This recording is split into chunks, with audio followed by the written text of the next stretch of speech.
Bayakasha. Okay.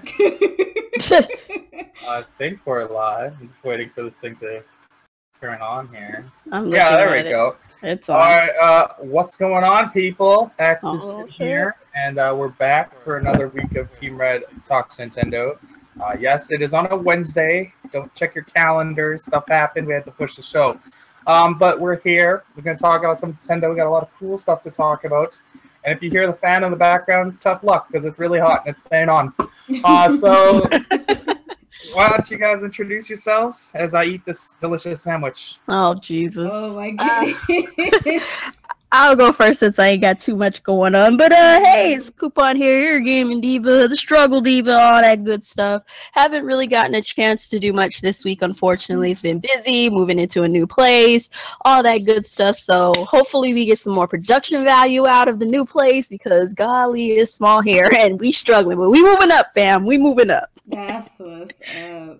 What is up, everybody? It is your girl, Nia, the video game her, and I'm kind of in the same boat as Coupon. I've been working a whole lot this week. Like I told you guys last week, I took up a lot of extra shifts at my job, so I haven't really had a chance to do a whole lot of gaming because I've been just kind of sleep and then work and then sleep and then work.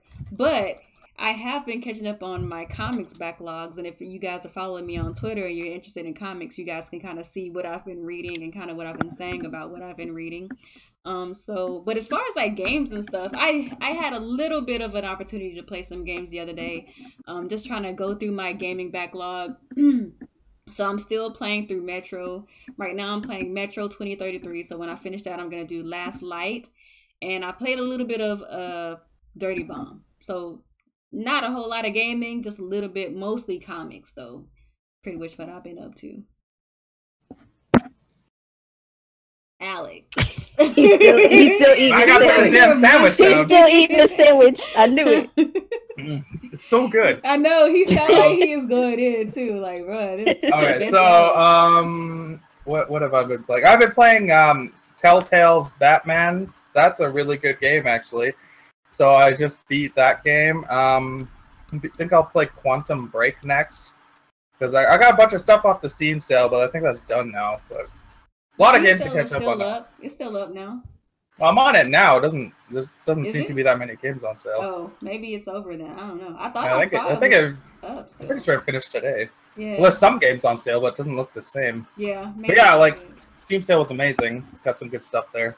But yeah, Batman, great game. Telltale Games. It's right up there with Walking Dead. I feel it was a lot of fun.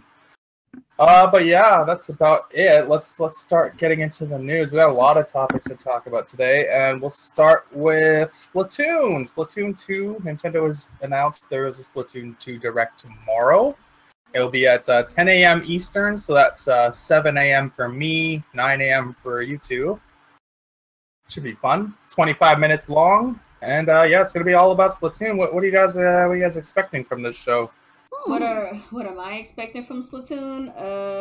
Coupon, you want to go first, or how you want to do? I mean, I don't mind. Me personally, what I'm expecting is just maybe some finished, maybe another game mode, maybe some small information about stuff that we already know, and just kind of update us on, online and some other things. Nothing too big. I don't think there's really much more they can do unless they just held the super secret stuff for this. But I mean, I don't see anything else they could actually tell us about. I mean, maybe another test fire might be on the horizon before they launch it or something. I don't know. But other than that, I mean, I'm not really expecting too much big news. Nothing big. I'll probably stream it, so y'all can more than welcome come and hit me up on that if all goes well tomorrow. So yeah, I'll probably be doing a live stream of that. You'll see a baby on my lap possibly. Maybe we can stream together because I'll be free. Yeah. Okay, cool. And there'll be a baby in the stream, so just deal with it. Yeah, I'll be streaming it as well. Okay, cool. Oh, so you won't be at work tomorrow, so we could probably stream it together. No, I'll be at work, but it's at 7 in the morning. Oh, well, yeah, that's early for you. Oh, okay. Well, never mind. So I will have time. Cool. Yeah. What I think they're probably going to talk about tomorrow is, I think they're probably going to actually talk about like some of the battle, like What do you call those? Do you call them battle modes? What do they? I guess battle mode. I call them battle modes. I call them battle Are modes. they battle modes like the tower control and all that stuff? Yeah. I don't think that they've actually talked about that stuff yet. Like they haven't really. Yeah, like in the previous Splatoon direct, and then the directs where they had some little bit of information about Splatoon. They talked about the weapons. They talked about the specials. You know, they showed that you can have like different hairstyles now, and you can actually have pants now. Oh damn! And they talked a little bit about Salmon Run. So I don't really think they're gonna talk about Salmon Run anymore. I think they probably said all that they can say about Salmon Run. So yeah, the only thing I think that they could probably talk about is the actual, like the battle modes and like the like maybe some different stages, maybe like new stages they might talk about. I don't know. I think a lot of it is probably gonna be like a repeat. And then that additional new stuff that I just kind of mentioned there. I don't really think we're going to be hearing too much new stuff because, I mean, the game literally comes out like, what, next week? Oh my god. Get everybody mad at your fan. I told y'all in the beginning that fan is staying on. Deal with it. Oh my goodness. That's hilarious. That is hilarious. Okay. Yeah, that's what I think they're going to do. Okay. Again, with this voices thing, they still claim they can't hear you, even though the maximum volume is on for you guys. I don't know what it is. I'm gonna turn mine down, perhaps, and then maybe that'll be better. But yeah, for what I think is happening, they're gonna show that headset. They're gonna show how we use it. No, I don't think they're gonna do it. I don't know. They might. That might be possible. They're gonna try and quell the anger of this headset. Oh my god! And they're gonna show us how the voice chat works. Maybe they're gonna show us how the matchmaking works. We will probably see Rainmaker and all those other modes. They might just glance over the Horde mode or Salmon mode, whatever it is. But I don't expect too much of that. I think it's going to be a lot of multiplayer focus for this. You think so? Yeah. Yeah, and maybe at the end they'll announce another what do they call it? Like the tournament thing. Splatfest. Yeah, maybe the trial or whatever, just to get people hyped. They might try to push a little bit of the test fire. Yeah, the test fire. That's what. Yeah, the test fire. Yeah. So maybe they'll talk about the test fire a little bit. That I don't expect too much. Like we already know what to expect from Splatoon. It's the second entry, so we know there's going to be more weapons, more clothes, maybe more modes. But I think they're going to talk about the online features. I think they're going to talk about that headset. Maybe we get to play as Octolings. Maybe we get to play as Octolings. It's 25 minutes long. Here's my thing. It's not a lot you can really do in 25 minutes. Here's my thing about the headsets though. Like there was so much pushback, dude. Like there was so much pushback. Don't you remember how much pushback there was with Federation Force and how they just kept coming at you full force with it? I think they learned, man. I don't think they're gonna do it. We'll see. We will see. I don't think. All right, you guys, you heard it here. So here's the bet: is they gonna try to push the headsets on us, or that's not gonna be the focus? I say avoid it. I say they're gonna avoid it. Alex says that they're gonna do it. This is a play-by-play of what's gonna happen.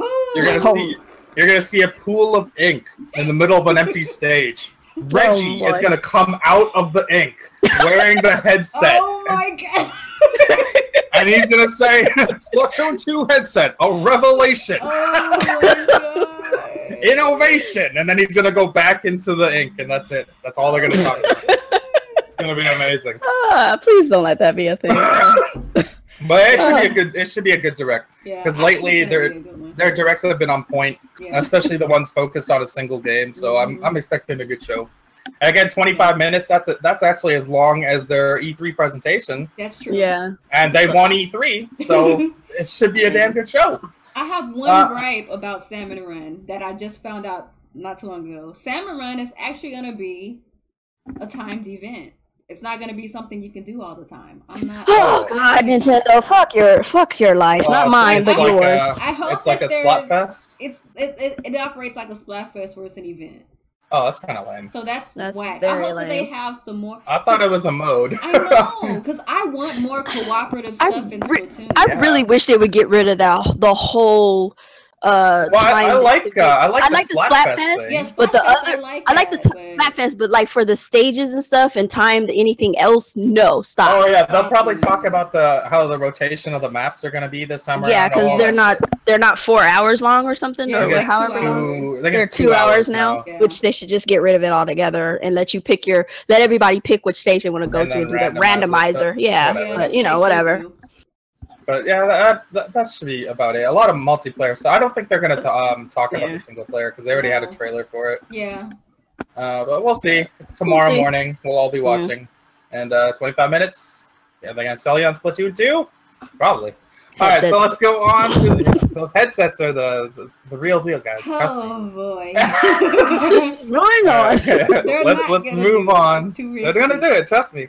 All right, so next one up, Hollow Knight, which is an indie game that's on the Switch, PC, Xbox, PS4. I think it's even on the Wii U. I can't remember. Or maybe they canceled that one. No, they canceled it for the Wii U. Hilarious! Okay, so that apparently this game is going to get a physical version, and the Switch will actually get a physical version as well. So that's pretty cool. I thought I'd just kind of talk about that, because this is a good game. If you like Metroidvania style games, then Hollow Knight's a good game. I've played a couple hours so far, but I have not finished it. My boyfriend recently bought that on Steam. Yeah, it was like 30-40% off on the Steam sale. Yeah. It's definitely worth a pickup. But yeah, physical release. Hopefully the Switch version isn't $10 more than the other versions. We'll I think that people are starting to calm down on that because you're not hearing that anymore now that everybody's not having it, you know? Yeah. Good little game. Good little game. What do you guys think about Hollow Knight getting physical version? It's good. Yeah. I would like to get it. I wouldn't mind it, but I mean, I already have it on Steam, so it's kind of like, yeah. I'm not sure if I want to double dip. We'll see.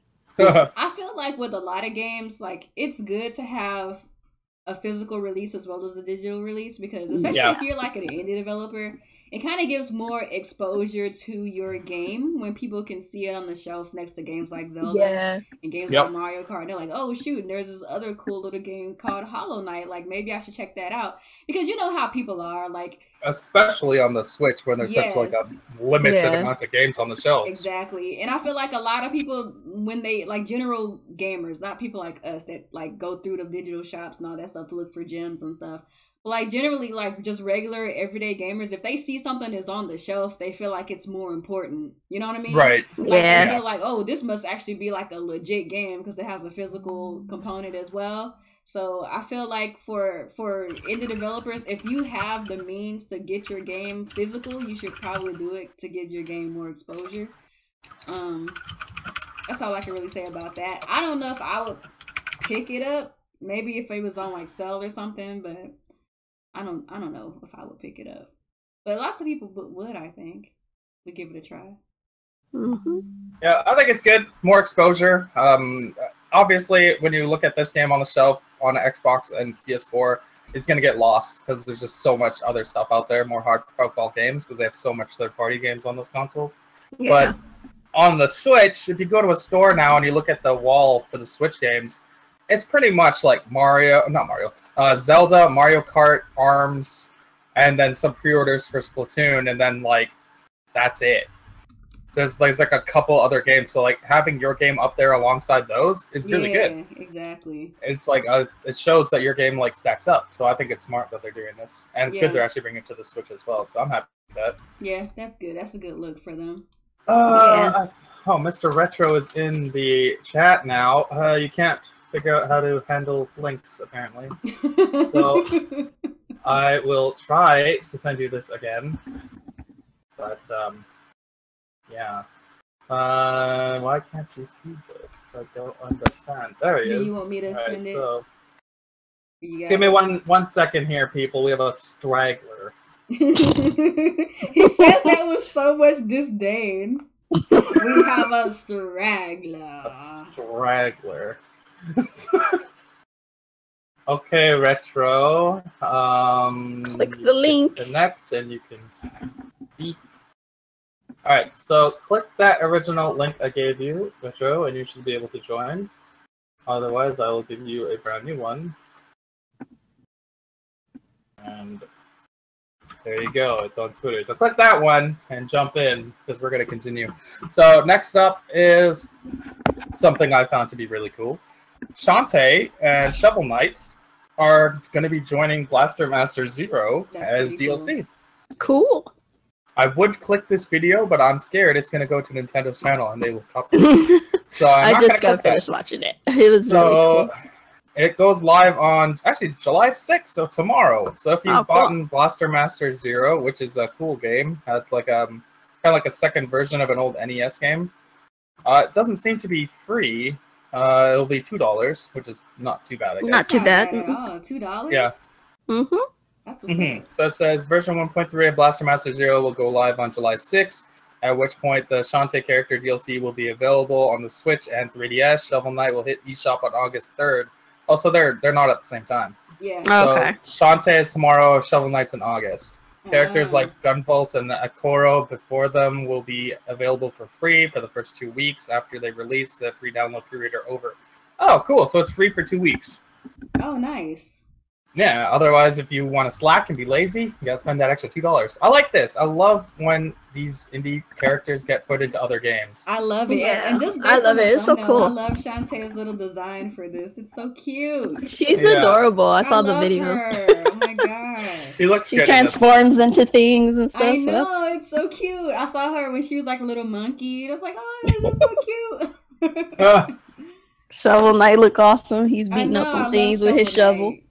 Shovel Knight's the best. Like he is like opened the world of indie games. I feel. I know. I think he has. He's paved the way, definitely. Everywhere. He's essentially like the Mario of indie characters. Yeah, he really is though. He's like everywhere. Like everybody loves Shovel Knight. Like that's what's up though. That's what's up. They did good. Man, that's good. Yeah, and these are like my two favorite indie characters, Shovel Knight and Shantae, coming to Blaster Master, which is a fun game. So I thought this was just something cool to talk about. I hope they do more stuff like this. More indie characters come over. Join the game. This cross-promotion thing is just awesome. Yeah. I love when indies cross-promote. I think that's awesome. What would be smart, though, is like, let's say you got Blaster Master and you get Shovel Knight, and then you get like 20% off if you buy Shovel Knight because you have Blaster Master. Yeah. Stuff like that. Or there's a like, company that's doing that, isn't it? That's doing something like that. Or did something like that. I can't remember who did it. Because that would be really smart. Because like once they realize what your character is and they're like, they like your character, oh, I'm going to check out his game. Oh, I get a discount because I supported you. Oh, that's cool. What's up. They should do stuff like that. Maybe they will. Maybe they won't. We don't know. But this is cool, and I like Shantae's new design, and Shovel Knight looks freaking badass as well. Yeah, and I think it would actually make people actually want to buy the games because both Shantae and Shovel Knight they both have games on the eShop right now. They do. Yep. So that's awesome. They're all working together. I think it's awesome. Okay, look who's here. Is he still muted? He's here. I heard him just laugh. Oh, there he is. Okay, whatever. Are you gonna introduce yourself, or are we just gonna keep going? Freaking retro. Unbelievable. We're gonna keep going. So next one is you guys are gonna love this in the chat because you guys love F-Zero so much for some reason. But former Nintendo dev says F-Zero GX was really expensive for Nintendo. So it says here, are there any series from Nintendo that you would like to work on? This is from a Source Gaming interview with a former Nintendo dev. He said, how about a Star Fox? And the guy responded, no, F-Zero would be an interesting one. I don't think it would ever happen because the expectations from these old school games are so high now. The last F-Zero game, F-Zero GX on the GameCube, and that was really expensive. It has to be bigger, it has to be better than F-Zero GX, and that would be a huge risk for them. Having said that, I really like the original F-Zero, and blah, blah, blah. He just starts talking about how he loves F-Zero, but nobody cares. So F-Zero GX apparently was a very expensive game for Nintendo, and obviously, as F-Zero always does, it bombed, and it didn't make any money for them, clearly. So what do you guys think about this? We're never gonna see F-Zero again. And that's essentially what it sounds like. You're just not gonna see another F-Zero because if there's not enough people behind it to support it and for them to make to see the numbers and to see that character be brought back into the limelight, then they're not gonna waste their time, money, and energy making it. And so F-Zero has officially been laid to rest. So I think we need a funeral for old Captain Falcon and his crew. His game will never be seen. Maybe you'll see him in Mario Kart. But I bring this up every time we talk about F-Zero, but fun fact, Captain Falcon has been in more Smash Brothers games than F-Zero games. Right? And he's, oh my god, I don't know. I just don't see I don't see an F-Zero. That might be. It would be interesting if like F-Zero did pop up out of nowhere. They're just like, hey, we got an F-Zero game for you. But with this little interview and the fact that it was expensive back in the day and the high expectations, because let's be honest, there's pretty high expectations for people who want to see an F-Zero. At this point, they might as well get the Fast Racing Neo guys to just make an F-Zero game. They really should do that. I think that would be smart. Very smart. Yeah. Because... You know what I think, to be honest? I think that it would probably be a stretch to get another F-Zero because it's been dormant for so long. But the only inkling of hope that I could give people out there who like F-Zero is the fact that even though F-Zero is a game that we haven't seen in a while, Captain Falcon is still a very beloved character in general amongst the community. So yeah, because of Smash. I think that, and we kind of talked about this. I'm trying to get my thoughts together. Sorry, we kind of talked about this on previous episodes of Team Red, but we talked about how in the first year, Nintendo's pretty much blowing their load. Like, you know, we got a major Zelda, major Mario, we got a mainline Pikmin coming. Metroid is coming. So they're going to have to either keep cooking up new IPs like they've been doing with Splatoon and ARMS, or they're going to have to go back in the vault. And that's the only thing that I can say is like they're going to have to do something. Either make new stuff or go back in the vault. And if they go back in the vault, I think there's a high possibility that we could start seeing games like F-Zero. I'm just going to put this out here into the universe. I know this is not a popular opinion, but fuck F-Zero. We already have Fast Racing Neo, and the Switch is getting Wipeout. So I would rather Nintendo make new games like ARMS and like Splatoon. I would rather have that than another racing game where you have two of them on your console already. Like, who cares? I mean, I can see that, but at the same time, like, one thing that those games don't have is they don't have, like, central Red Out. I meant Red Out, my bad. You know what I mean? So it's like... They don't have, like, that iconic... That's kind of the difference. Because, like... Yeah. He's more iconic for Smash Brothers. True. But what I'm saying, I don't know. I can't speak for Coupon, but what I'm saying is that while it's true that they are like futuristic racing games, the same line as F-Zero. F-Zero has more characterization because they have actual racers. You know what I mean? Yeah. Whereas in like Fast Racing Neo, you just have a car. Yeah, there's no personality to it. And that's a lot of the reason why, like, because, you know, I have friends that, you know, they have very fond memories of F-Zero. And the reason why is because it's more than just cars. You know, you have these characters that interact with one another and with the game that kind of sets it apart from just like a Wipeout or Fast Racing Neo. But I often wonder, like, does anybody really play any of these, like, racing games to that extent? Like, I know there's people out there that play them, but, like, are they really popular? Like, even Forza and all this stuff, like, all these other games, like, I mean, it's like, but racing games isn't, like, as popular as they used to be back in the day. So, I don't know. So, my question to most people is, do you really want F-Zero that bad? And if you do, like... Maybe I don't know. Like you'll probably get I don't know. I mean, I'm pretty sure. It seems like it would come. It seems like it's a possibility. I'm just saying the fact that they're talking about it. That's all. But yeah, I understand what you're saying. I see what you're saying, but considering that Nintendo is kind of on this whole new joint, I could really see. Yeah, they could possibly go back into the vault and pull him out.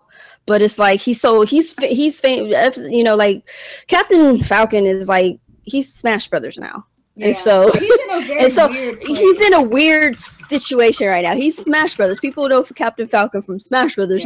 They know he's from F-Zero, but they know him more.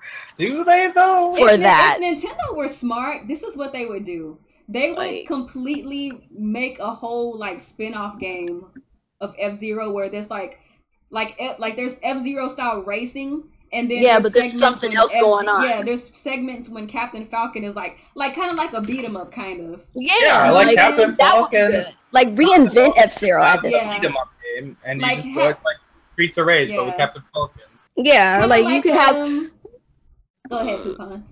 like you said with the whole Streets of Racing, like you have him racing in certain areas of the game and whatnot because that's just generally what he is. But then him and his crew don't have to always be in their cars. They can, you know, That would be be cool. running on the street, cool. doing what they gotta do. They can make like a GTA style game, and you start as Vulcan, and then like most of the objective are driving based. But then other than that, you just run around, just beat people up.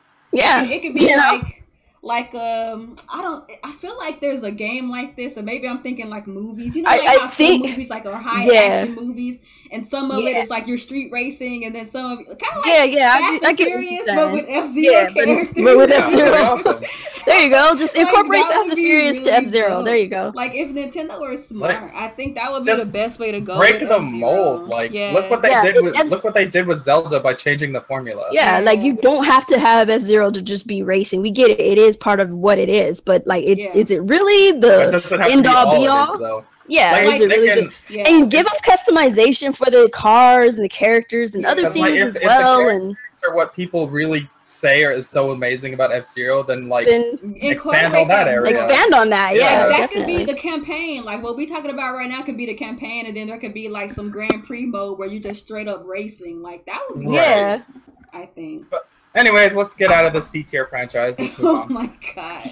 Retro, are you actually going to speak or what? Pretty much every Nintendo franchise. Does he even know that he's muted? You might be muted, homie. He's unmuted. I don't know what he's doing. Does he not have a verified account? Because sometimes when you don't have a verified account, it does weird stuff. But I gave him access to this room. But he has to activate it on his own if he hasn't. Like, he might have to go and do the, Why is Discord so hard for people? I don't understand. You just click a button and you're in here. Fucking toe dipper. Alright, so let's move on to the next one. Japanese game industry sees sizable boost for first 6 months of 2017 thanks to the Nintendo Switch. So, there's a lot of numbers here, so we're going to read these numbers. So, bear with me. Domestic market for video game hardware and software combined for the first half of 2017 reached $1.35 billion. Hardware sales is 76.5 billion yen, which is a 44% increase. That's the Switch, baby.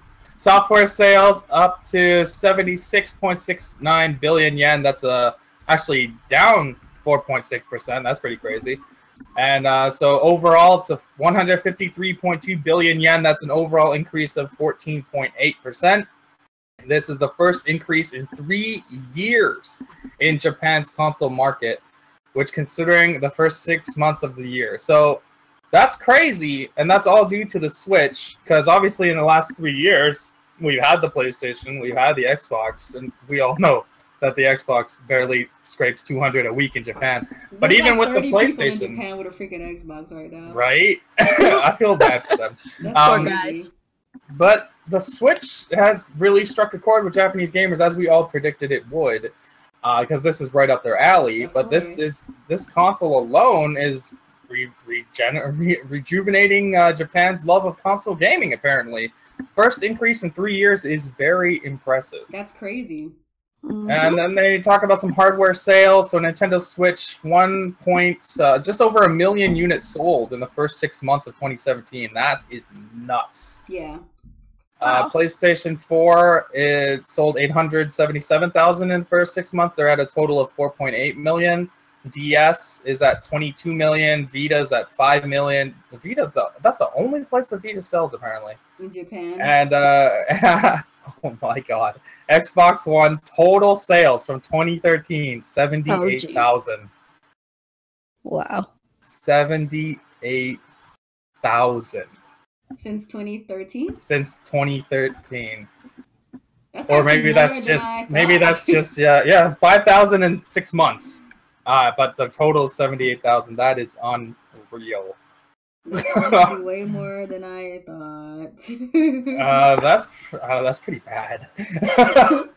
But software rankings for first 6 months, Monster Hunter XX, you know that game that's not coming over to North America, but the 3DS version, has sold 1.6 million. God damn. Pokemon Sun and Moon 527,000, Mario Kart 500,000, Zelda 460,000. That's actually a lot for Zelda. Japan doesn't usually buy Zelda. I know, right? Yeah, That's crazy. Mario Maker almost 400,000, and then some other games. But yeah, pretty good. Like big jump for Nintendo in Japan for the Switch. Like they clearly like it.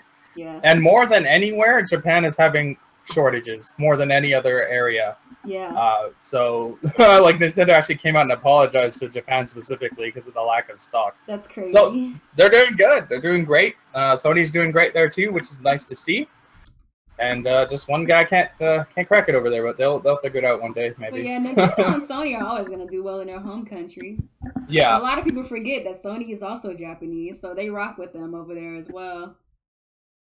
But it doesn't really surprise me. I mean, the Nintendo Switch does the best of both things. It's a good portable console. It's a pretty decent console to hook up to your TV if you want to play games on your TV. I mean, it's really one of the most well-rounded consoles, I think, on the market right now. To be honest, it's kind of like it suits everybody's needs at the moment. So yeah, definitely. Like, it makes sense. I can't see how anyone can sit here and tell me they can't find a situation where they can enjoy the Switch. Yeah. Based on how you can use it. Yeah. Like, for example, the 3DS, I don't like the 3DS because you can't play it at home on the TV. But like the Switch, you can. And then you can also take it at home and have local co-op, which I think is still the coolest shit ever. Yeah. But yeah, Japan. So good to see. I'm happy. So let's move on. On this Retro, you like to say something, Retro? Are you available? He tried to get on again, but I don't know. Man, I'm just looking at these Steam sales. I got time for Japan. All right, Retro, good job. Let's go on to the next one. Platinum Games, their official Twitter has sent out a picture of Bayonetta in Bayonetta 2 form and original Bayonetta with a blue and red background, which is leading people to believe they are teasing Bayonetta for the Nintendo Switch. I believe we will let Coupon take the floor. That's all I have to say. I want it to be a thing. So that way, once we get 1 and 2, we are guaranteed 3 because obviously 3 has to be a thing. But yeah, this is good. This is nice. The whole red-blue scheme thing is kind of in conjunction with the red-blue for the controllers, the Joy-Cons and whatnot. Oh so my God, Coupon, if you didn't pick up on that. Holy crap, I didn't even think about it. You didn't notice that? You didn't notice that? Like, this is my first time seeing this picture today. Oh, okay. Oh, okay. But yeah, crap, that's why. You're a genius for putting those Yeah, together. that's exactly what I'm looking at. I'm like, okay, the red-blue from that's why people are making the controllers. assumption it's coming to the Switch because it's the colors of the Joy-Cons. Oh my gosh. Yep. So that makes sense. That makes a lot of sense. That looks like a thing. And So, I mean, with Platinum, they've been doing great lately with like bringing back a lot of their old school games and stuff to like PC. So now they're doing Switch now. So hey. Yeah. Let me put it to you this way: Bayonetta 2 is too good of a game to die on the Wii U. Oh my god. So bringing this back to the Switch would be amazing. And they could do it right this time because they have stronger hardware. So 1080p's locked 60 FPS this time, not whatever the Wii U was running. That game would be fantastic on the go. This is one of the games I've been asking 60 for. frames right now, so that's but that's from Sega Team directly, not Platinum. So we don't Platinum worry about that. probably won't do that. Platinum don't do that. Platinum are competent devs, unlike Sega. Yeah. So this game on the go would be fantastic. It'd be awesome. You could probably even link up local and do the online mode, which would be cool. This is one of the games I was asking for to be ported over to the Switch because I love Bayonetta. And a lot of people missed out on it too, as well. And so as it is being on the Wii U, a terrible console, a lot of people missed out on Bayonetta 2, which is very unfortunate because it is one of the best games to ever be created. Yeah. So it coming to the Switch would be fantastic. Now, so I hope this is true. Now let me ask y'all this: do y'all think Bayonetta 3 is coming to the Switch, or do y'all think it's just going to be a port of 1 and 2? I think it's 1 and 2. 1 and 2. Because that would be faster. Yeah.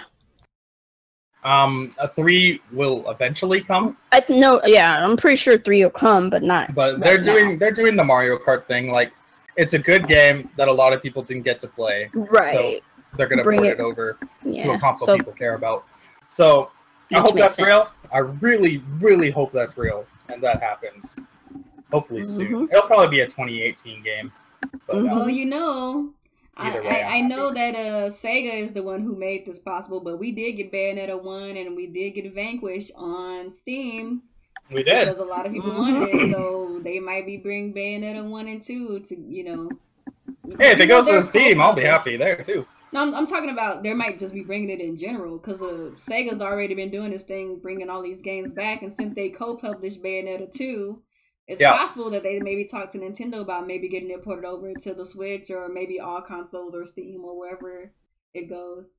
Well, let's just be real here. At this point, I think Nintendo will take any game on the Switch. So if they went to Nintendo and say we want to put Bayonetta 1 and 2 on the Switch, I don't see why they'd say no. Yeah, they're gonna be bringing over freaking Smash Brothers anyway. She's on there, so I mean they kind of have to. Gotta sell those amiibos. She's a new queen. She's a new queen of Nintendo now, y'all. Damn so get ready to keep her around for a while. Peach ain't shit. And as far as Bayonetta 3 is concerned, I have a very hard time believing that Nintendo is going to allow that game to be multiplayer. Really? I really because it's Nintendo. I'm on the fence with that. I think they might slip. I think they might slip up on something, and it might go third party. But I mean, it might go multi-plat. But at the same time, if they're smart and the fact that she's in Smash, there should be no reason that she goes outside of their now I'm gonna be very clear about this, because people always misconstrued what I'm saying. If it is multi-plat, I don't care, because I can play it wherever, because I don't just play on one device. But being an exclusive would be a major win for the Switch. Yes, definitely.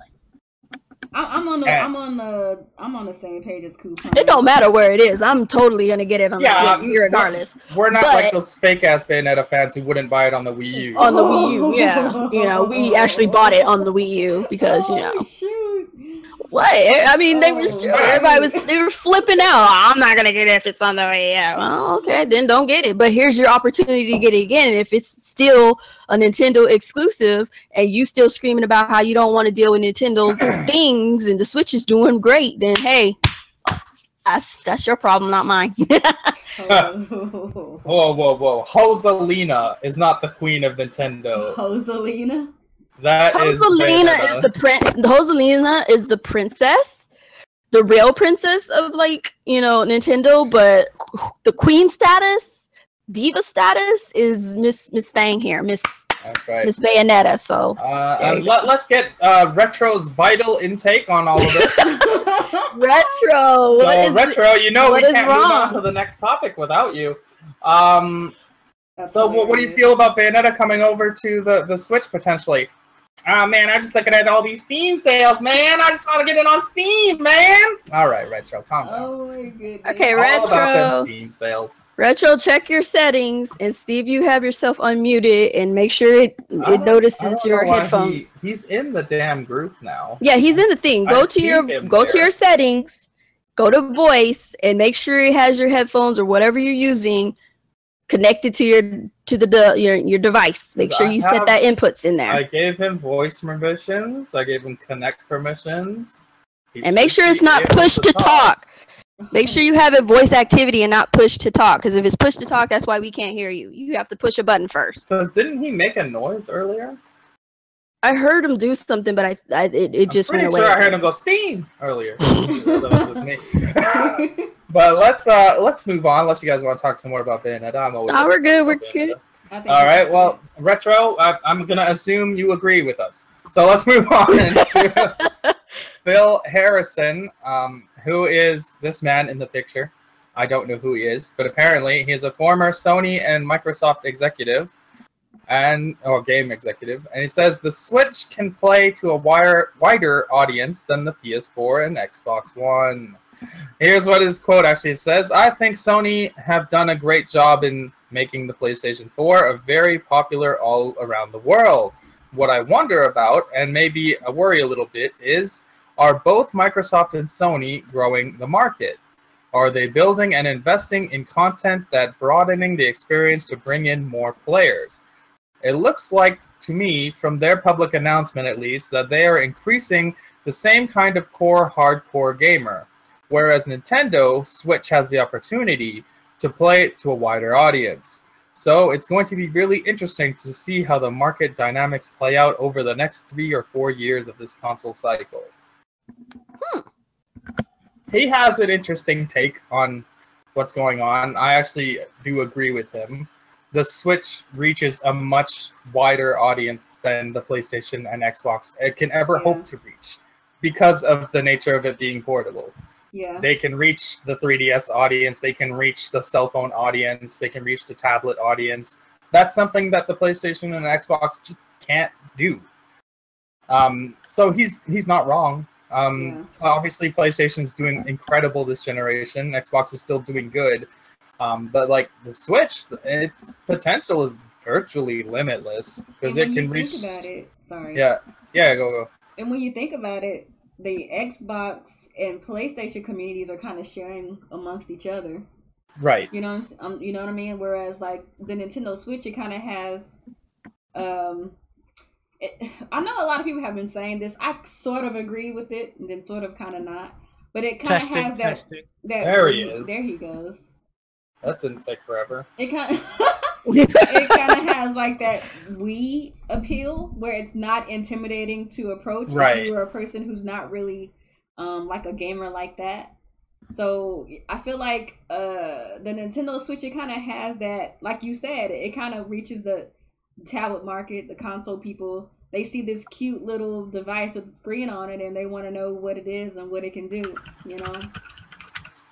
It's not intimidating. I think it's more of a, it's not so intimidating as the Xbox One and the PS4 is, with the whole hardcore, you know, gamer kind of moniker behind it, where you got to play all these big, you know, monolithic titles and stuff. And whereas the Switch has, you know, pretty entry level games, stuff that are not super easy, but they're not super hard. They're both kid friendly and good for adults, you know, and all around, you know, just about anybody can kind of just jump into gaming. And I think with the Switch, so it's like kind of entry level for a lot of people who are curious about gaming but aren't like hardcore into it, but would love to like definitely check it out. But like, you try to get a PS4, you don't know what's going on, you got all these hardcore games, there's really nothing for the, you know, younger crowd technically, and the, you know, older crowd, they're just like kind of tired and, you know, drained on the same old.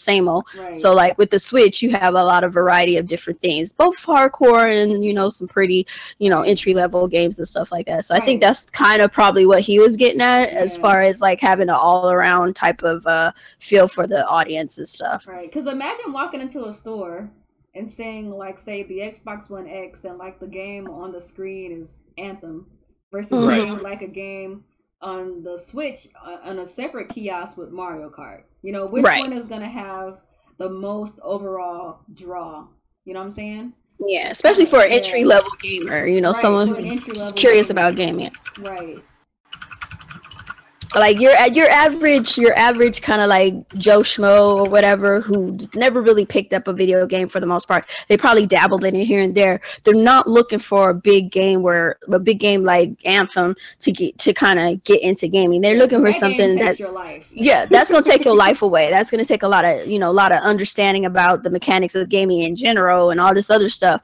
Whereas, you know, Mario Kart, you can pick it up and just, you know, pick up and go and play, and you get, you know, hang out with some friends and play with them, and then you start getting interested in other games from there, and you can build on your, you know, knowledge of gaming from there. So like, I think that's how the Switch can be very beneficial for like a wider audience, as opposed to just, you know, hey, here's some Anthem, play. Alrighty, but that's how I feel about that. Since we have a short little break, since nobody's really talking but us, Coupon. I know, right? Sorry, I'm just talking in the chat here. I know. I'm just gonna take some time out to do some shout outs in the chat. So shout outs to the 27 people who are watching us right now. Shout outs to Ruby Sakurai. Shout outs to MCO Gaming. Shout outs to Tony Kaname Curon.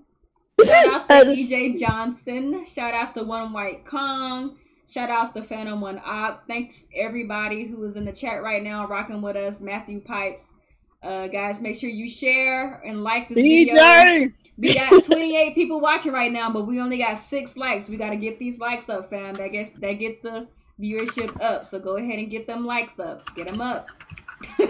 Sorry, I finally got everything fixed. Holy so apparently, get this. I had to read a bunch of tutorials, and because my mic has a push, I'm explaining that now. Can I explain it? Okay, so basically, because my mic has a push to talk feature, this cord automatically makes me default to push to talk. So the other talk activity feature, it doesn't allow me to use it. So I had to set the key bindings and stuff to push to talk, and it wouldn't let me use the other feature. Get some better shit. All right, so let's move on. $100 mic. Like I have 0 problems on Skype or Hangouts with that. Like I did not know that was going to be the case. But I would have to say I kind of agree with what Coupon said recently, because I'll admit, like, if you're really busy, it's hard to get into really strenuous long games. Like I'm a big RPG gamer. It's my bread and butter. But I still have not beat Tales of Berseria yet, and that's like my favorite franchise as far as RPGs, just because of my work schedule. So I can totally understand if you're really busy, just wanting something you can pick up and play. Yeah, like as far as I'm concerned, like the older you get, the more responsibilities you have, the less time you have to sit down for hours on end playing games. Which is where I think the Switch hits a chord with a lot of older gamers. Yep. Which is smart of Nintendo to target these gamers. They're like, hey, we know you used to play with us and you grew up with us, but you have more stuff to do now. You have a dog. You take your shit on the airplane. You gotta be like Karen and have parties on rooftops. So like, we know it's hard to carry around your 60-inch 4K TV and your Xbox One X. So how about you take this Switch with you and be the life of the party?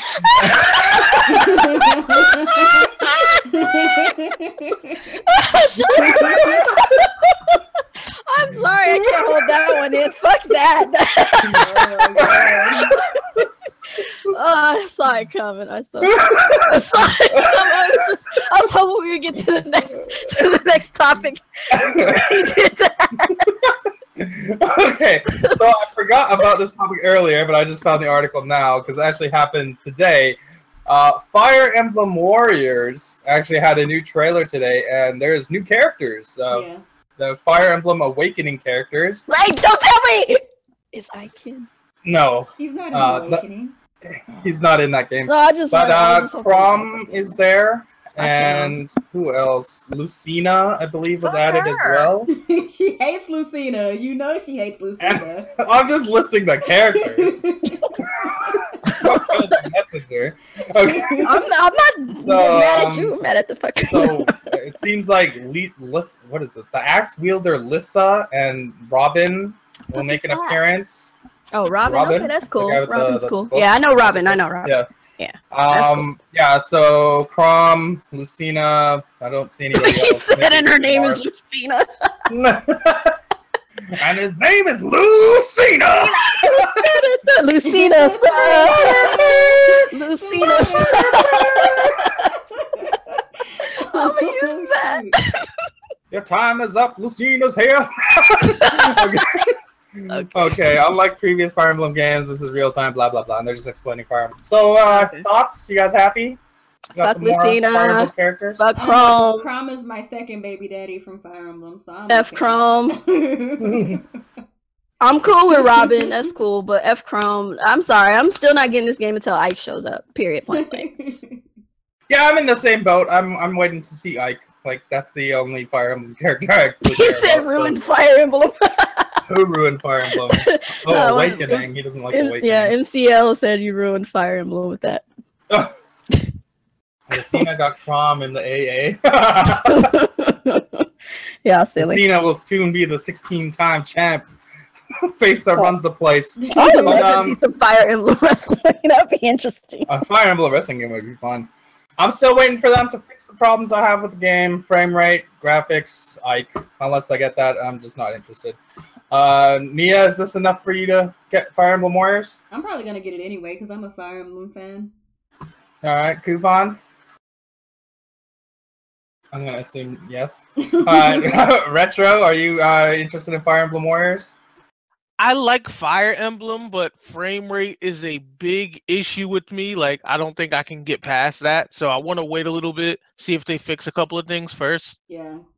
Ugh. They even have to patch Zelda, because Zelda, whoo! Like, when you go to freaking Korok Forest, oh my boy. Yeah, that shit was Fuck brutal. that forest. That's mostly fixed now. That's the funny thing, though. When I first started playing Zelda, it took me so long to get there that by the time I got there, like, I had They no already issue. patched it. Yeah, Korok Forest. The first time I went there, it was like chugging along so bad. I thought my Switch was actually freezing. Like, But, it was terrible. Oh my god. But now it's noticeably better. That's cool. So I guess we can move on from Fire Emblem. We'll probably get a direct for this sooner or later. Comes out what, in August or something? No, it doesn't have a date yet. What? I thought Fire Emblem Warriors like August or September. I thought Fire Emblem and Xenoblade were the games that don't have dates yet. Oh, okay. It just says here the fall. That's all. Yeah. Whatever. Give us a release date. Let's move on. So let's go on to one of the bigger topics, Rainway, which is an app that allows your PC to connect to your Switch, and you can kind of play games from there. One of the developers has been on Twitter. His name is Andrew Sampson, and he's making the app, and he's been showing gameplay from like on the Switch. So I'll show you this video here, since we won't get a copyright for this. So as you can see here, this is Nier Automata. Let's see if I can make this bigger. Yeah, so, and it's running on the Switch. And there are other games as well. And you can see it's pretty smooth. There's no real issues here. I don't see any problems. And if you look in the top corner here, it is also running the exact same scene on the computer. Because like you do stream it from your computer. And we'll get into that in a minute. But as you can see here, super bonus round Nier Automata gameplay on the Nintendo Switch via the Rainway app, which is something I didn't think was actually going to happen. I thought Nintendo would have shut this down by now, but they have not done so yet. So I'm still kind of amazed that this is real. What game is this? Some other game. Let's see what he's playing. I don't want to hear the sound. Go away. What game is this? I don't know what that is. Next one. So I'm working out some kinks, but here is Batman Arkham Knight running on the Nintendo Switch. I wish he wouldn't phrase it like that, because he is a lot of the reason why people are confused by this. So, and then he has here The Witcher 3. It says, again, Witcher 3 running on the Nintendo Switch. People are very confused by this. People that don't play PC or have never done streaming from PlayStation 4 to the Vita, and they don't really understand, because unfortunately a lot of people believe that these games are being played from the Nintendo Switch. But that is not the case. It is being displayed on the Nintendo Switch, but what is happening is it's being played through a PC. Like the games are actually running on a computer, and they're using this Rainway app to allow it to stream to the Switch, which makes the Switch the display. And you can use the Joy-Cons as the controllers, or you can use the whatever PC controller you have as well. It says here, so the Switch browser is compliant with HTML5. You can override the native functions like zoom inside JavaScript. I don't know, techno mumbo jumbo. I don't understand what he's saying. But it says, interesting fact about the Switch hardware, it is capable of streaming 4K content at 60 FPS and 1080p at 120 FPS capped frame rates. So, if your computer can handle it, you can actually run a game at 4K in 60 FPS and stream it to your Switch and see the game in 720p. But if that's your jam. But that's pretty cool. I'm a big fan of this Rainway app, but I'm just not a big fan of the misconception that people have that these games are magically running on the Switch itself. Because people believe that they're getting The Witcher 3, I guess, through the eShop. I'm not sure how they think they're getting these games. But what do you guys think about this Rainway app and games on the Switch? Why don't you go first, Coupon? Oh, well, I think it's an awesome idea for us to be able to stream a game from your PC to your Switch as a display and not actually play the game on the Switch itself.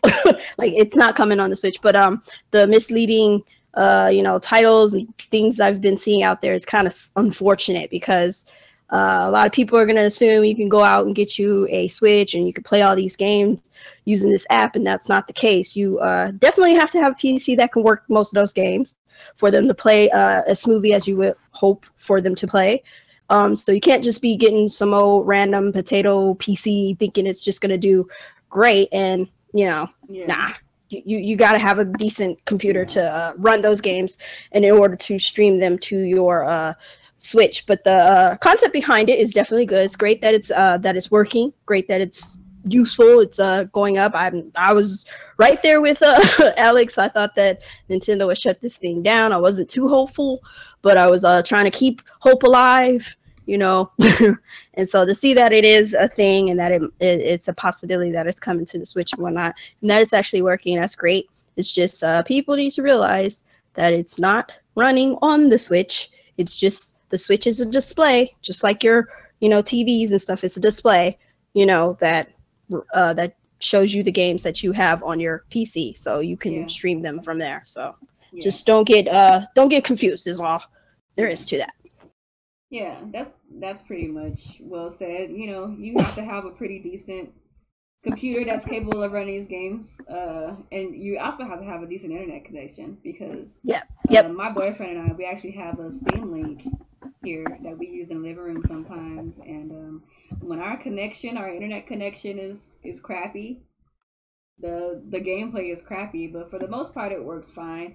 My only concerns for the Rainway app, while I do like the premise behind it, I don't like how there hasn't been an official confirmation by Nintendo. Yep. Because, you know, if you've been gaming for a little while, you're familiar with the whole, you know, some people like to crack open these consoles and have things doing things that they don't really have permission to do so. It's kind of like a backhanded or back-ended way of doing things. And my concern is that this is not actually Nintendo approved, and it's kind of like a soft mod. If it's a soft mod, I have no interest. Because I don't want to soft mod my Switch just to stream games. Now, if it's like an official app and it's actually been approved by Nintendo, then I'm all for it. Because I got plenty of games on Steam I would love to play on my Switch at work or, you know, wherever I'm at that has internet. You know what I'm saying? So yeah. But to those of you guys out there who thought that these games are actually running on the Switch, like, what? Like, we've had the concept of streaming games is not new. Like, I think even the PlayStation 3 and the PSP did it. If I'm remembering correctly? So it's like, it's not a new concept. So, you know, and now it's becoming a little bit more commonplace with stuff like Steam Link, and then the PS4 and the Vita does it. And you can even do it from your Xbox to your Surface tablets and stuff like that. Exactly. So it's not a new concept. So I don't know nothing new. Where these people been living under a rock, I guess, because I don't understand how people don't get that it's running off a computer. Yeah. And maybe it's because the way this guy is wording stuff, the guy who's making the app, he should be a little more careful about how he says things. But like, still, even the general gamer should understand this. Like. And the concept of cloud gaming is not new. So it's like, I don't know, where do you live? I don't know, whatever. Maybe they just don't hang out on the internet like we do, but when I heard that people were actually confused about this app, I'm like, how? Yeah, because I didn't realize people were confused about this until I saw like Sean Long's video, RGT85 from Nintendo Enthusiasts. He made a video explaining this, and I was just like reading some of the comments, and people were like legitimately shocked you had to run the games off a computer. They thought you just got the games on the Switch through this app somehow, which I just don't understand. But it is what it is. Like, the games are running on the computer and they're being streamed to the Switch, which is awesome, which is very cool. Whether or not Nintendo is actually gonna finally give this the okay and we can download it in the eShop is a whole other can of worms. Yeah. Because I'm still in the belief Nintendo will, at the end, reject this. Because, absolutely, they're going to shut it down. Yeah, because if you see here, the application uses the console's browser to stream gameplay. So he has somehow manipulated the console's browser, which means there's some sort of defect or something that he's gotten around, which Nintendo is not going to like that. At some point, probably when he's done, because that's just how Nintendo do things, they're going to wait till he's done and then shut it down. Which is that's a which is unfortunate because this whole idea is so cool. Yeah, but the crazy thing about it is that when they were first, even before he was even developing this app, really, it was kind of just a concept. He was saying he was reaching out to Nintendo and he had good news. So it's like, is the good news that you cracked the Switch, or is the good news that Nintendo said that you could? You know, like that's where I'm confused. Even from his tweets, he's never specifically said Nintendo gave him the okay for this. Exactly, but he seems so excited. So it's like, okay, what is it? Like, what's the good news? Like, I don't understand. I hope it becomes reality. Like, this is what. Let's be real. This is the only way you're gonna get third-party games on the Switch. Mm-hmm. A lot of them, anyways. So, but of course, you still need a PC that can do it. But like, is it actually gonna happen? We'll see in a couple of months, I guess. But like, I'm still on the side that Nintendo is not actually going to allow this. We're talking about the company that like shuts down fan-made games. Right. Do you think they're going to let this guy use a Nintendo exploit and get a bunch of third-party games running on the console that they're not making money off of?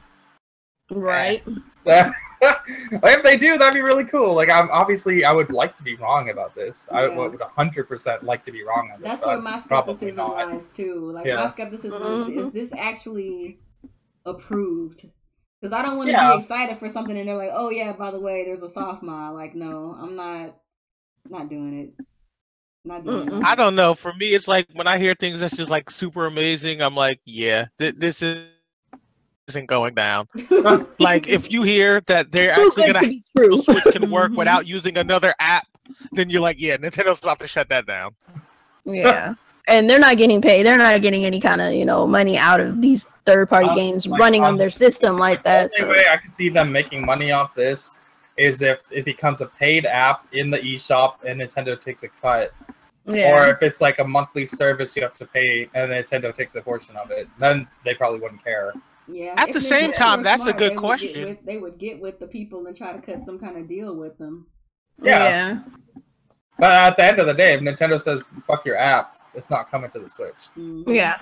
At the same time, that's a good question. How do y'all feel if it was approved as a paid app? Like, would you be willing to pay for it? I mean, I'd be cool with it personally. I have so many games on Steam, and then I could play my Nintendo games, then backdoor and play my Steam games. Yeah. I would do it because most of the games I play is Nintendo PC. Like, that's pretty much the bulk of my gaming right now is Nintendo and PC. I would love that, to be able to play them all in one place. Even if it was a paid app, I don't think I'd have an issue with it. And then there's so many like games on PC that are like smaller grade that's not super graphic strong that would work well on Nintendo Switch. Like, I could do Freedom Planet on there. I could probably do Awesome Nauts. I could probably do a couple of Naruto games. Like, it'd be pretty fun. Right. Yeah. Does anybody else got anything else to say about Rainway? Nope. All right. Well, let's move on to THQ Nordic. They're working on Switch whenever possible, but hardware power makes it challenging. This is what they had to say over at THQ Nordic. This was part of some interview. I don't know where it's from. This article doesn't seem to say. It just says Are game you reading the industry one from Game Industry? Go down to the picture where it's like a battle, like a picture with like, I guess like a battle scene, and then the caption, I can't talk. It says the publisher has more than just classic THQ properties under its belt, blah, blah, blah.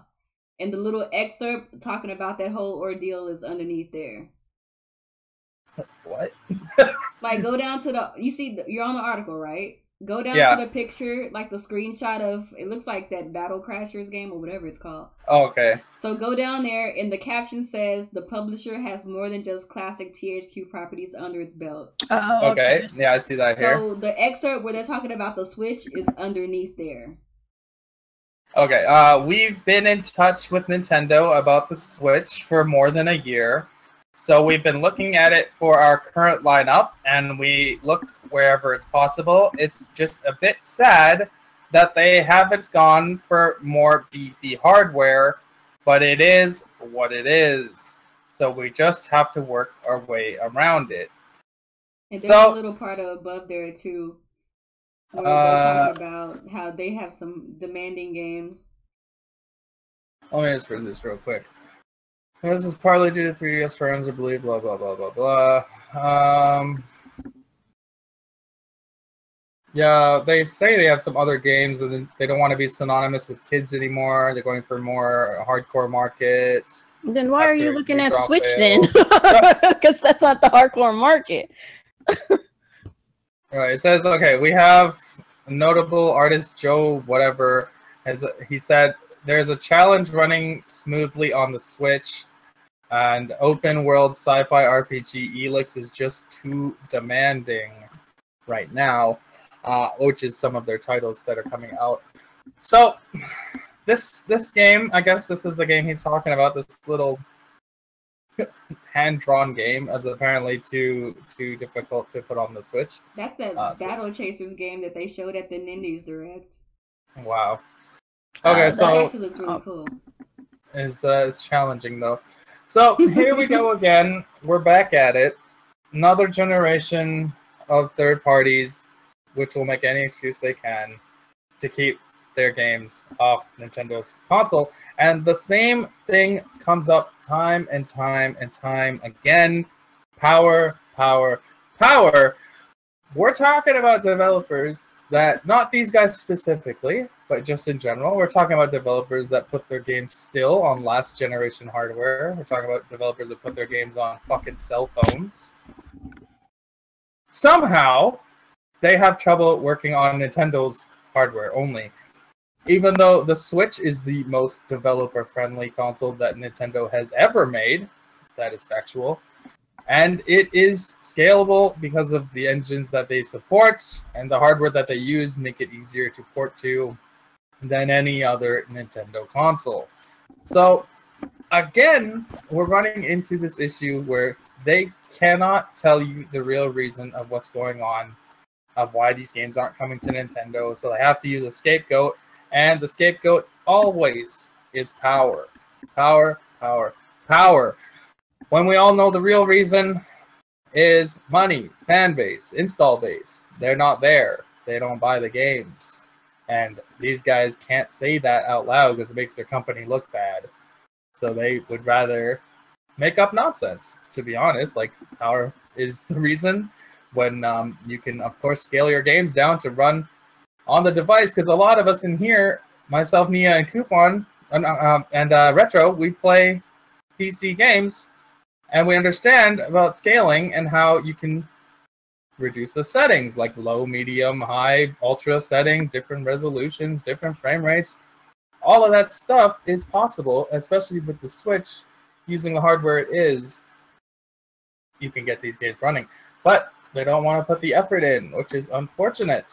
I'm so glad you brought up this topic too, because like this was talking about a lot this week in general, just all over the internet. Like, this was so much BS that the Dragon Ball community with like casual gamers was talking about how BS this was. They were talking about Xenoverse and how it works, so Dragon Ball Fighters makes no sense not to work on the Switch at all. Yeah, and they showed proof, link, and evidence. Xenoverse is a more graphically intensive and full-on 3D game than that new Dragon Ball game. The funniest thing about that, and the funniest thing about the Dragon Ball game, is the developers, for once, didn't blame it on power. They said it's not a power issue. It's just the fan base.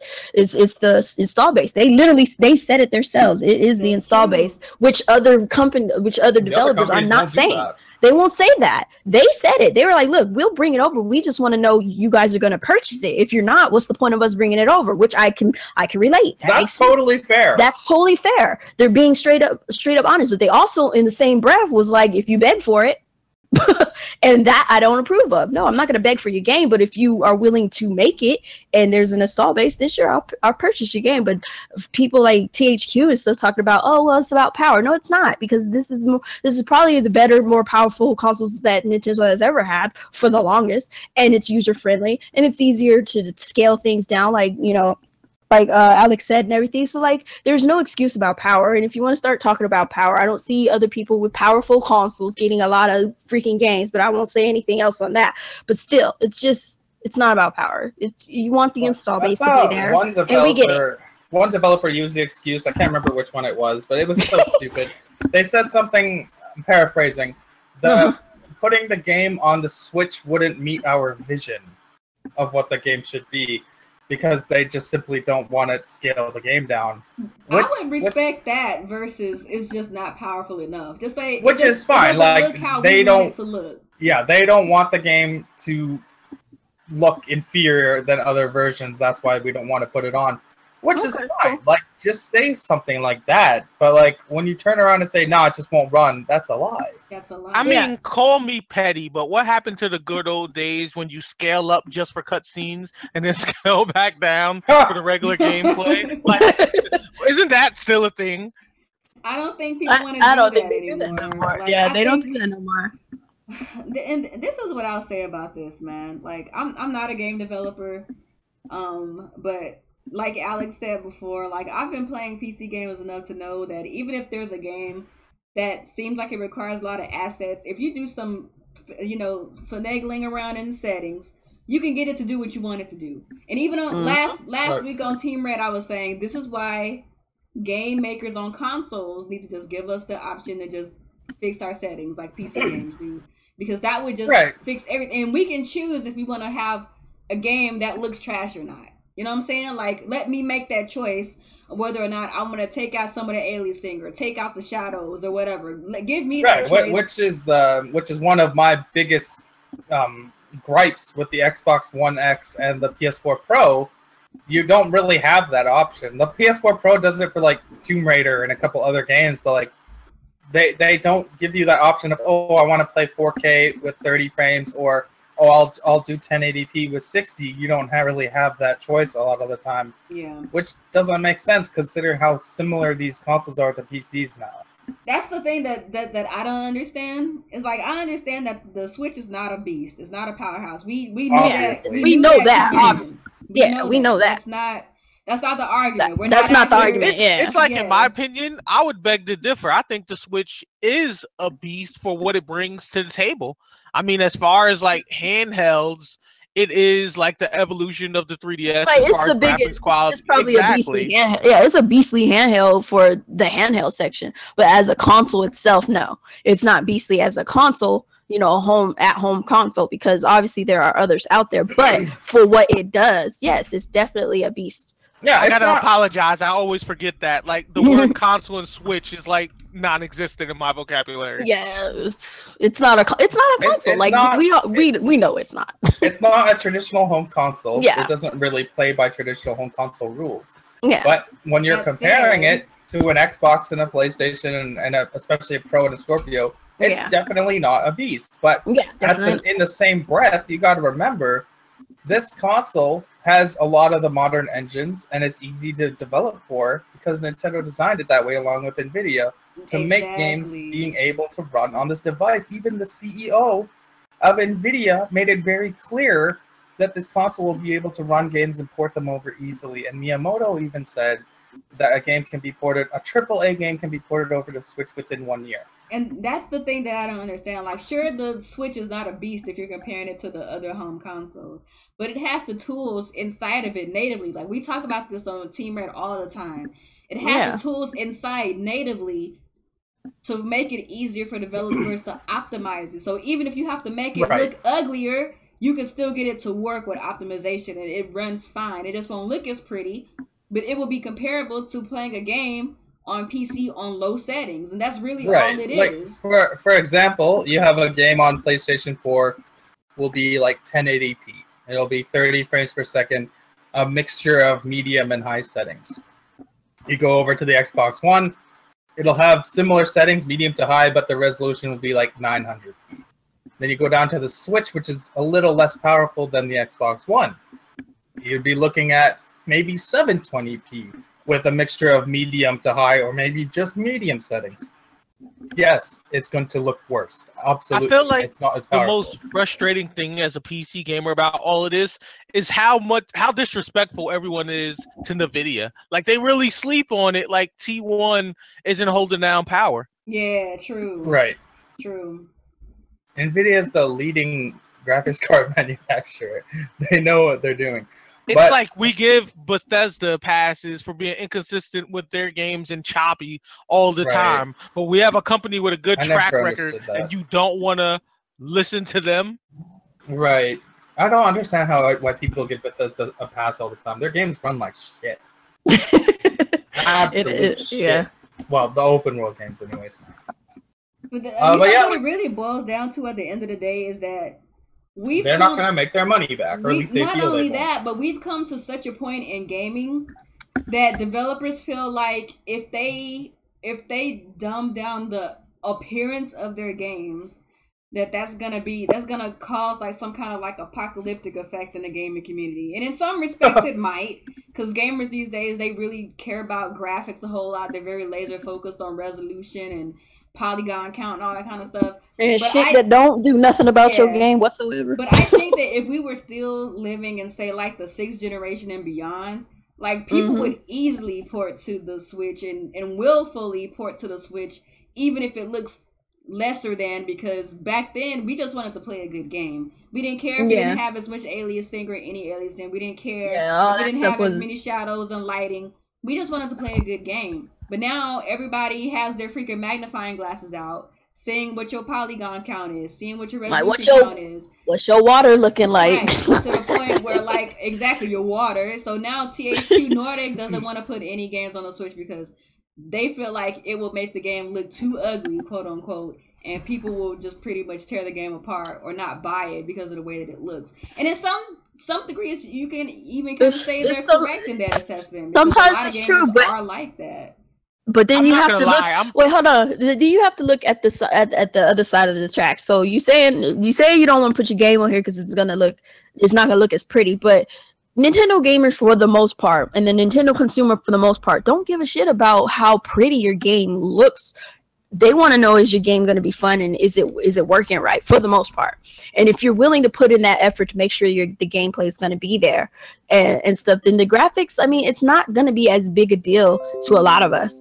And it's just sad that a lot of developers just don't see that. They don't notice that, and they can't pick up on that because all they see is what the core gamer is seeing. It's like, oh, we want all this pretty looking stuff, but does all that prettiness do anything about your frame rates and your stutterings and your pop-ins and stuff? Does any of that shit work? Does any of that prettiness do anything as far as your gameplay working? Like, if you're playing a game is beautiful but it's stuttering, what do you care about how pretty it is if you can't fucking get to the next level? which is why we have the Xbox One X and the PS4 Pro, which are virtually worthless because they don't perform better than the original consoles. All they do is have prettier graphics. Just make your stuff look pretty. It's like they're still doing 30 frames and we're 3 consoles in on the Xbox One X when that thing comes out. 3 versions of the Xbox One. And that fucking piece of garbage is still running 30 frames per second. But hey, we got checkerboard 4K, right, guys? I'm trying to understand how this is possible. Like, I mean, if you look back at gaming history as a whole and how it's changed and evolved, I don't understand how the split happened. Like, let me give you a perfect example. If we go back to consoles and PC back in the day, they were virtually almost the same thing. They were just different platforms. Like, I mean, you could play games on your Super Nintendo, your Sega Genesis. You can play on your television. You can play on your PC, where there was like Carmen Sandiego, Commander Keen. It was the same exact thing. We go a few years down the road, and now consoles is about aesthetic and no gameplay, and PC still keeps the traditions, but they evolved in the sense of being for the people as far as prices and freedom of choice. I don't understand how that could happen. Like, it doesn't make sense to me. I don't know. And you can have pretty graphics on PC because you can upscale and all that stuff yourself. Whereas opposed you can't do it on these consoles like Alex has said with the Xbox One X and the Pro and all that stuff. There's no setting. There's no option for you to fix the settings yourself. The developer makes the game. They make the game for all different settings, and you have the power to fix those settings the way you want. But you don't have that on. They're essentially PCs that have no. They're essentially PCs that don't give you options for settings. That's essentially what Pro and the X is. It's a PC that doesn't allow you to fix your settings. You get the settings that the devs give you, and that is it. And if your game looks pretty, then I guess you're happy. But if you can't freaking jump, or your game is stuttering and there's all this frame rate issues, but you don't care, frame rate isn't your problem. It's you gotta have a pretty game. More power to you guys. That's what bothers me too. If we all took a poll on Twitter with our audiences right now and said, if McDonald's told you had to have mayonnaise and a pickle on your burger and you had no choice, everyone would be outraged for that $1 burger. But with a higher price medium, it's no big deal to have freedom of choice. I don't get it. Yeah. I think that in situations with the Switch and third party, I think that developers should, even if it doesn't look as pretty, just put it on there anyway. Because if you're a Nintendo gamer, you're not looking for games that are pushing pixels, to be honest. Yeah, you should know by now. There's a lot of Nintendo games that are gorgeous, and don't get it twisted. They don't look as good as you would see on a PlayStation 4 and the Xbox One, but they look good regardless. We're playing freaking Zelda right now in 900p. The game is still gorgeous. You could easily put some game that's a third-party game on there, and people will play it just because it's on the Switch. They're not gonna care that it's 720p, or you know what I'm saying? They're not gonna care if it doesn't have as many shadows. And they're not gonna care. They're not gonna care. Again, it has nothing. At the end of the day, they would scale these games if they thought they were going to sell. We saw this with the Wii. The Wii was a standard definition console. It had a lot of units sold, so third parties put their games on. Hell, they made special versions of Call of Duty just to get it on there. Exactly. They're not willing to put in the work for the Switch because, one, the install base isn't there yet, and two, they're fucking terrified after the Wii U and how nothing third party sold on that device. And it's been like that for a long time. And to be fair, a lot of those third party games are garbage. It doesn't matter. And I'm sorry, I'm not buying a garbage game just because it's on Nintendo. Even the ones that were good didn't sell. Yeah. Which ones were actually good? Deus Ex. So Deus Need for Ex, Speed. Need for Speed. 2 out Call of of Duty. Call of Duty. This game 5. I had Black Ops 2 and Ghost. They both Call ran of Duty well. off that list because Call of Duty didn't get none of the DLC. It didn't get the same support. You didn't know that when it came out. Yes, that was one of the things that they said. That's the reason why a lot of people didn't buy it. And Assassin's Creed 4 was really good on the Switch. I had it there.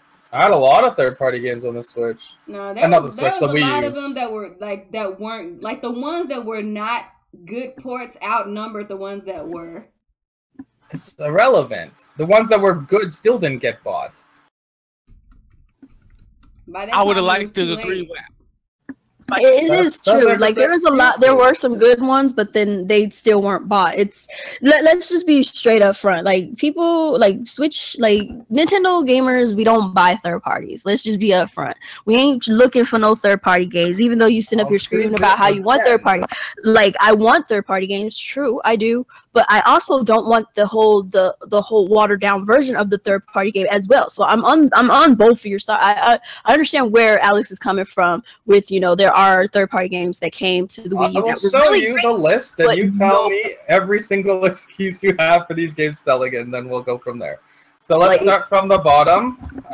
These are all zeros. I guess they didn't actually come out.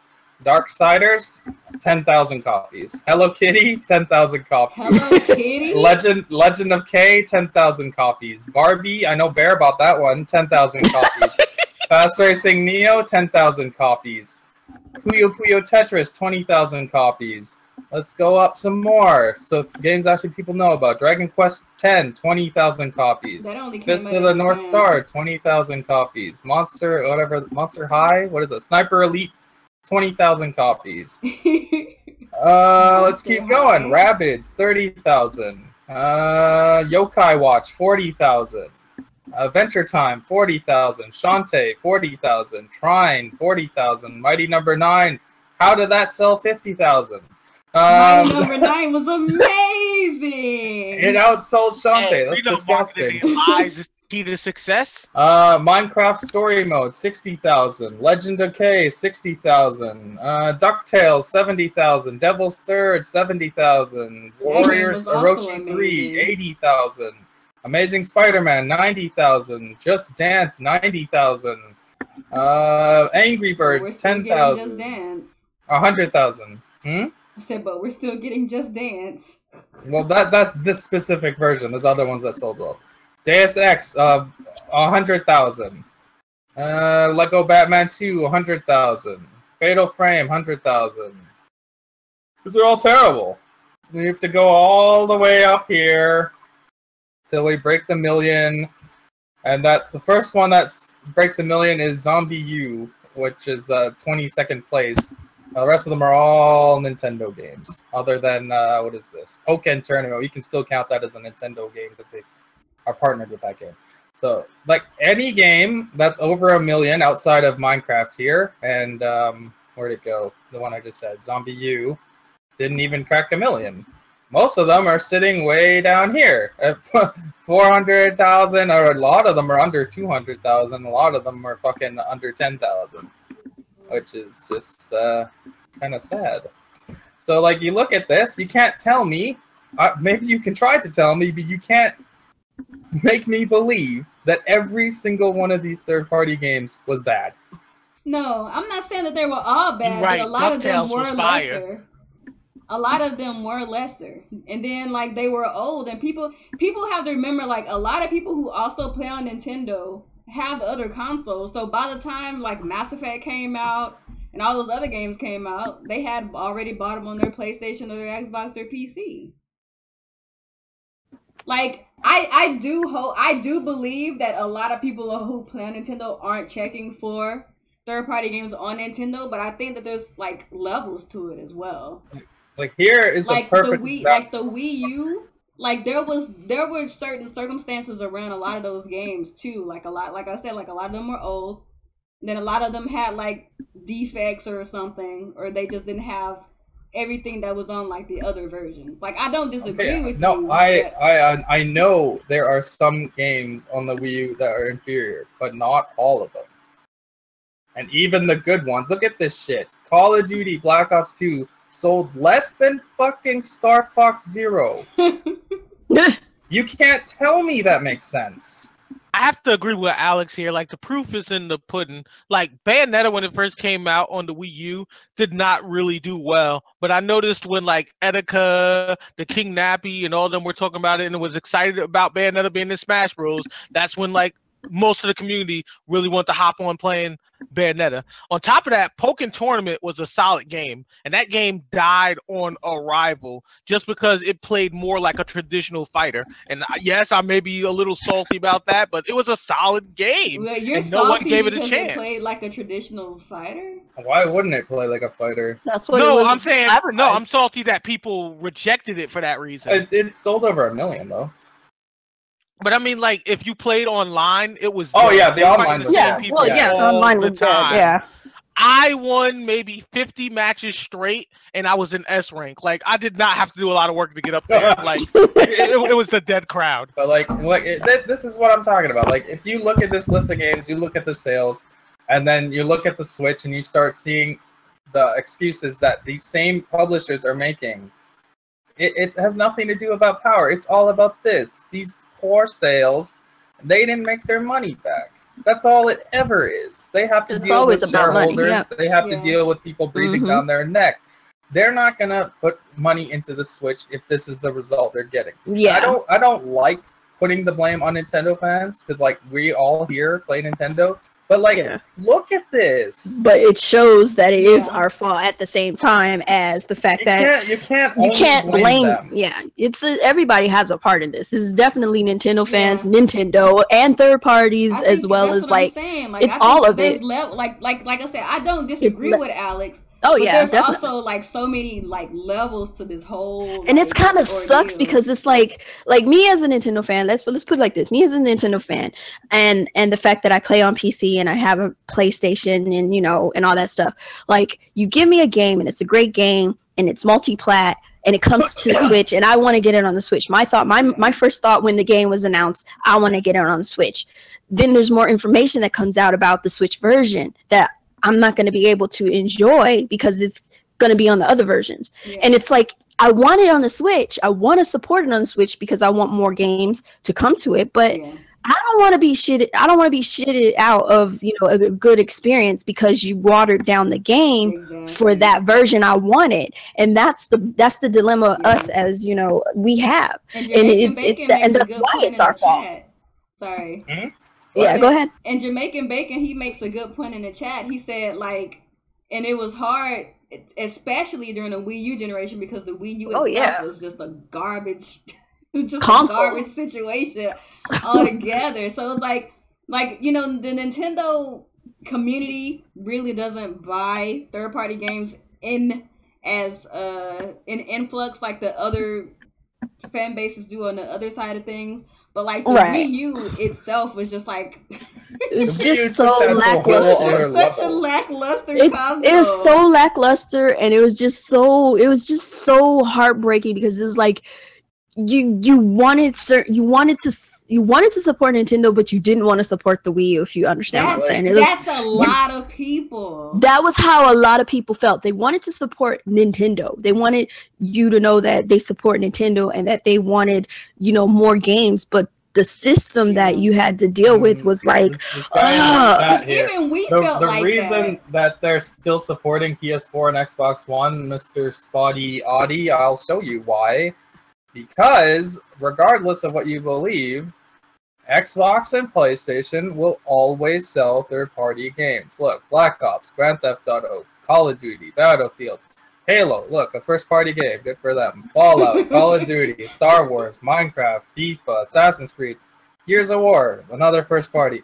A lot of it is third-party games, because they have the opposite issue of Nintendo. And let's go over to PlayStation. They get third-party games, but not the first-party. Nintendo has the first-party, but not the third-party. Right, it's the same thing with Sony. Theirs is even worse. They have less first-party games up in the top here. Again, Grand Theft Auto, Call of Duty, FIFA again, Star Wars, Call of Duty again, Fallout, Call of Duty again, Battlefield, FIFA again, Destiny. Like, you look at this. Call of Duty here, almost 15 million. It was not even 500,000 on the Switch, on the Wii U. Yeah, that's it's painful to say, but this generation doesn't care as much about first parties. They're more pro third party. Right. It's like you can get that on any platform, so. Yeah. But again, like that's not going to be the situation on the Switch. Like, let's look at the Switch so far. Like Darkstar said, he said that the 3DS was doing fine. People had no problem with Nintendo, really, just the Wii U. Yeah, like then the Switch. Even us, on Team Red, like we're big Nintendo fans. But even in the Wii U generation, we were just like, this is just it's just the Wii U was just not a good system. But like the Switch is just going to be like a souped up 3DS, which is totally fine. The 3DS has a lot of really good games. They don't have droughts, and it's mostly first-party stuff, which is totally cool. See, that's my biggest frustration. There's so many good things on the 3DS that I would want on the Switch that we don't necessarily have yet. And I say yet because there's some of them I truly believe we're going to get. Like, we obviously know we're getting Pokemon, but like Phoenix Wright and stuff like that and Project Cross Zone, those are things we should get. Or when they want to do little side stories of Kingdom Hearts. Bring all those 3DS games over to the Switch, like and stuff, like all the third-party 3DS games that are on the Switch as well. Right. Bring all that stuff over. Like, I mean, from the 3DS, like bring them over. They would definitely do well. Like, I think they would do awesome. And just start from you. I just feel like third parties, and I get their frustration, but we are so frustrated. So it's like it's a double-edged sword. Everybody's frustrated because we want to support Nintendo and third-party games, but at the same time, third parties feel like their games aren't going to do great. But you got to start somewhere. They have to start.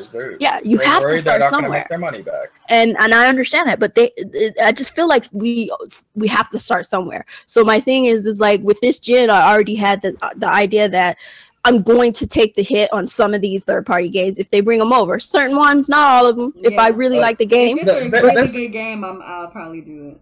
This is reality. It's not fair, but this is what it is. This is like life. if Nintendo wants these games on their console, they're gonna have to do whatever they need to, which means money, to ensure I wish the they would games come to the publish these console. games. I wish Or they would do start what they're publishing doing. more titles.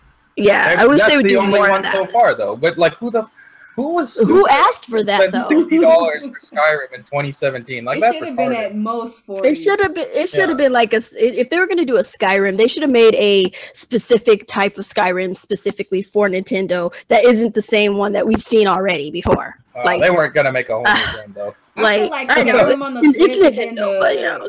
Skyrim on the Switch and then that VR Skyrim are kind of like their little like side things. Side projects. Side projects, yeah.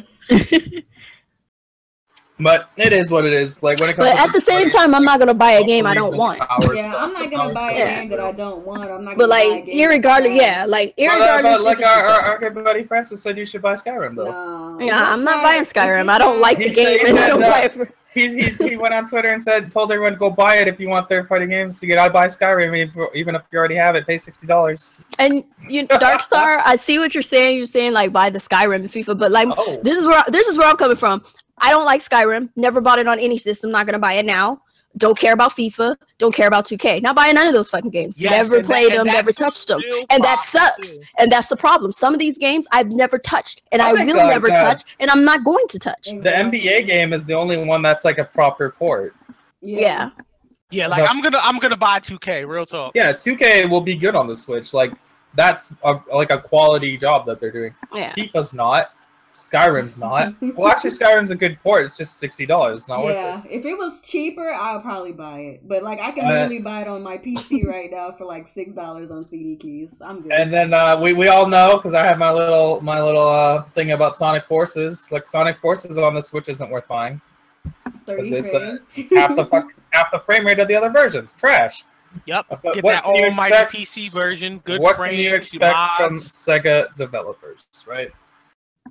But let's go ahead and get to questions here, because this third-party stuff, like, I don't know what to tell you guys, like, it's just not happening. You can wait and see all generation, but they're not coming. Like, we'll get a few sprinkled here and there, but I don't see any big AAA third-party at this titles. Point, we're in 2017. You should have another console by now. Yeah. Or some way to play them. I have a question for you guys, just curious. Yeah. Why do you think some of the older Nintendo third-party games that were like exclusively to Nintendo we haven't seen anymore? Because I mean, Skies of Arcadia, a few games like that were really solid ones that I think would be worthwhile coming back. And because they're not on the other consoles, you can't, or PC for that matter, you can't complain about the graphics because you can only get it from one place. Right.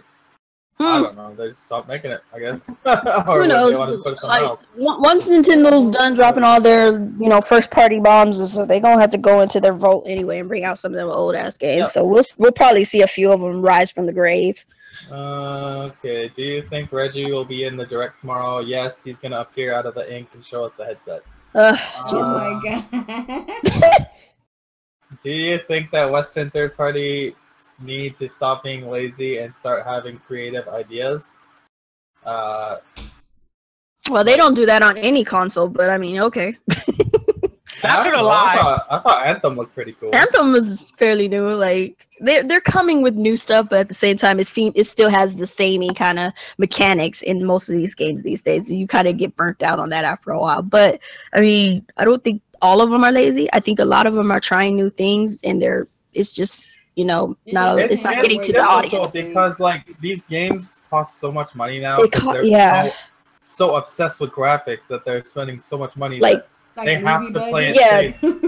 The consumer base, basically, we set it up for us as gamers. We set it up for devs to be literally having to not be home half the time and stay in studios to make these big AAA title games that half of us don't even purchase because whatever freaking reason. Like, if we could get off the graphics spiel for a while, we might see better games. We could just absolutely true. Which is why indie games are lately a lot more fun than third party. Exactly. Yeah, because they don't require a lot of visuals. They focus on gameplay first. That's why. Yep. Yep. Yeah, that's why when people say, you know, where are all the creative games? Like, it just depends on where you're looking. Like, Yeah. You're not gonna find creative games at the big AAAs anymore. yeah, It's not happening. If you only looking at the big AAAs, I got some news for you. They got to stick to what works for them. Exactly. And they got to make sure they make their money back. Exactly. They got to stick with what works, and what works is the, you know, Assassin's Creeds and GTAs and stuff like that. You're not gonna see too much. Like indie games are like really creative too. Yeah. I swear to you, if you gave an indie company F-Zero, they would do the most weird but exclusive thing that you couldn't even help it. Like, I don't care about racing, but if you gave an indie company F-Zero, it'd probably be open world where you're walking around trying to get money for parts of a car. Yeah, then probably. you get in Smash Bros format, It's fight hilarious. somebody, win the prize money, and build a car just to race. You spend 8 hours of content trying to afford a car before you actually race. These indie devs be OD. Like, this is an interesting one. And this kind of piggybacks on what we were talking about earlier. This is from Darkstar. If Nintendo fans do not buy all the third-party games that are coming out to the Switch this year, and we don't get support in the future, what excuse will the fanboys have next? I'll answer that's easy. They're gonna say at least Nintendo hasn't died like Sega. I'll say that. I'll say this. I think that the fan base for the Switch is gonna be the saving grace. I talked about this a little bit on my channel. That I think that because the Nintendo Switch is attracting a fan base that isn't your typical quote unquote Nintendo fanboy, there's a lot more opportunities now for certain games that aren't typical Nintendo to sell. That's just my opinion, because the Switch is broadening the Nintendo ecosystem. Like, it's bringing people in that don't typically game on Nintendo and haven't gamed on Nintendo in a long time. And when you have a diverse player base, and I think that's the reason why the PlayStation brand tends to do so well, is because they have such a diverse player base. So when you have a diverse player base, then you have, you know, little subsections of your community that desire certain types of games. And once you incorporate those users into your ecosystem, games are always going to do well in your ecosystem generally. So if the Nintendo Switch can continue the momentum, and Nintendo can start branching out and bringing some of those not so kill the 3DS. Kill the 3DS. Just kill the 3DS, please. It's gonna happen. That's happening. But as soon as they start incorporating those people, I don't think we will be having these conversations as much if Nintendo is successful in bringing in different types of gamers. Here's the other thing I want to bring up too, just playing devil advocate here. Not going to say where my job is, but I will say at my job, I noticed that we still get tons of customers looking for Switches all the time. Like, if I could count the amount of customers that ask for Switches per week, I would say 10 to 15% of our customer base is always looking for Nintendo Switches. So I also feel like us, the hardcore gamers, because we're more into the gaming medium, have more complaints about the Switch than a regular general casual audience. Oh yeah, definitely. Yeah, definitely. Okay, here's one from Chariot Man. Do you guys see the Mario and Rabbids Kingdom Battle becoming successful? There's a lot of people are actually interested in it. I think it is. I think it's going to be successful. I've actually seen a lot of people talking about it. I've seen some videos of people who got a chance to actually play it. They were sent to Ubisoft to actually play it and stuff, and they have videos and stuff. So it'll actually be a thing, and it looks good. It really looks good, and it's kind of swaying me. I might check it out. I'm not going to lie. I may even check it out. I was watching TBH when they went to E3, and TBH roasts games like Berlisi does old cartoons, and he gave Rabbids a solid title game. Like, he said it was really good. He played it a little bit, and he liked it. And he complains about games all the time, so the fact he liked it said something. Yeah. TBH, he's one of those kind of people, like, he sits on the fence for a lot of stuff. Yeah. Like, I was talking about something about the Black Hokage guy? Yeah. I was talking about something on Twitter about the Switch, and he was like, yo, I've been sleeping on the Switch and like roasting it, but I had a chance to get it in my hands at E3, and I'm sold. I was like, yo. Yeah, I was listening to their podcast, and like all three of them want to get one after trying it at E3. Yeah, and that's the thing. Nintendo. They be roasting Nintendo all the time. They be talking all kinds of shit about Nintendo. Exactly. For those of you that don't know, TBH is like 800% black. He's probably like the blackest gamer in the community. like he does not care there. Yeah, him and the Gaming Illuminati, they're pretty They're cool. hilarious. I love They're them. cool. They're hilarious. It's fun to watch their podcast, but the fact that they actually had, they went and got a chance to play the Switch, and they're like, yeah, now I want one. I was like, oh my god, really? I didn't expect to hear that. Them, like, if you could convince them, it's a good thing. It's a good thing. Yeah. Well, we even got like hardcore Nintendo haters out here asking for a Switch. Asking for Yeah, Switches. TBH is not a Nintendo hater. He just does it because Oh no, I'm just saying in general. Yeah. Like In general, even when these guys who hate Nintendo and cry about them all fucking day are trying to get people to buy one for their birthday, Yep. you know Nintendo. Yep. Right? I can't Yeah. say he'll talk trash, but he literally had every Nintendo console. Yeah, yeah. He's not like he likes like Pokemon and stuff. Like he's not like a hater. Yeah. He just be talking mess. Yeah. But that's funny. But yeah, there's a lot of dudes out I here. know who you talking about, Alex. That's hilarious. I said I know who you talking about. That's hilarious. Everyone should know who I'm talking about. Like this dude legit hates Nintendo, but he out here begging for a Switch, bruh. Yeah, that shit's ridiculous. Like that's hilarious. Hey, Alex, Nia, can Fine, y'all bro. buy me a Switch for my birthday? It's this month. Speaking of which, my birthday August 6th. Y'all trying to help a brother that's struggling, get him this gay a 5 for Switch? I'm the struggle queen, so I can't help you with nothing, homie. You have a Switch. I was waiting for you to say I just that. want a game. My money hurting. All right, Even though it's here's my another birthday, question, I'm taking my more girlfriend question. out to fucking Six Flags, so I ain't gonna have any money. Oh damn, you got Six Flags money, but you ain't got Switch game money. Sounds like people who just buy figures all day. But how do you see this generation shaking out with the Switch and upcoming Scorpio and next gen Sony system? Honestly, like the Switch doesn't really compete with them directly. They have their own market. So like when it comes to Xbox and Sony, like there's no real concern.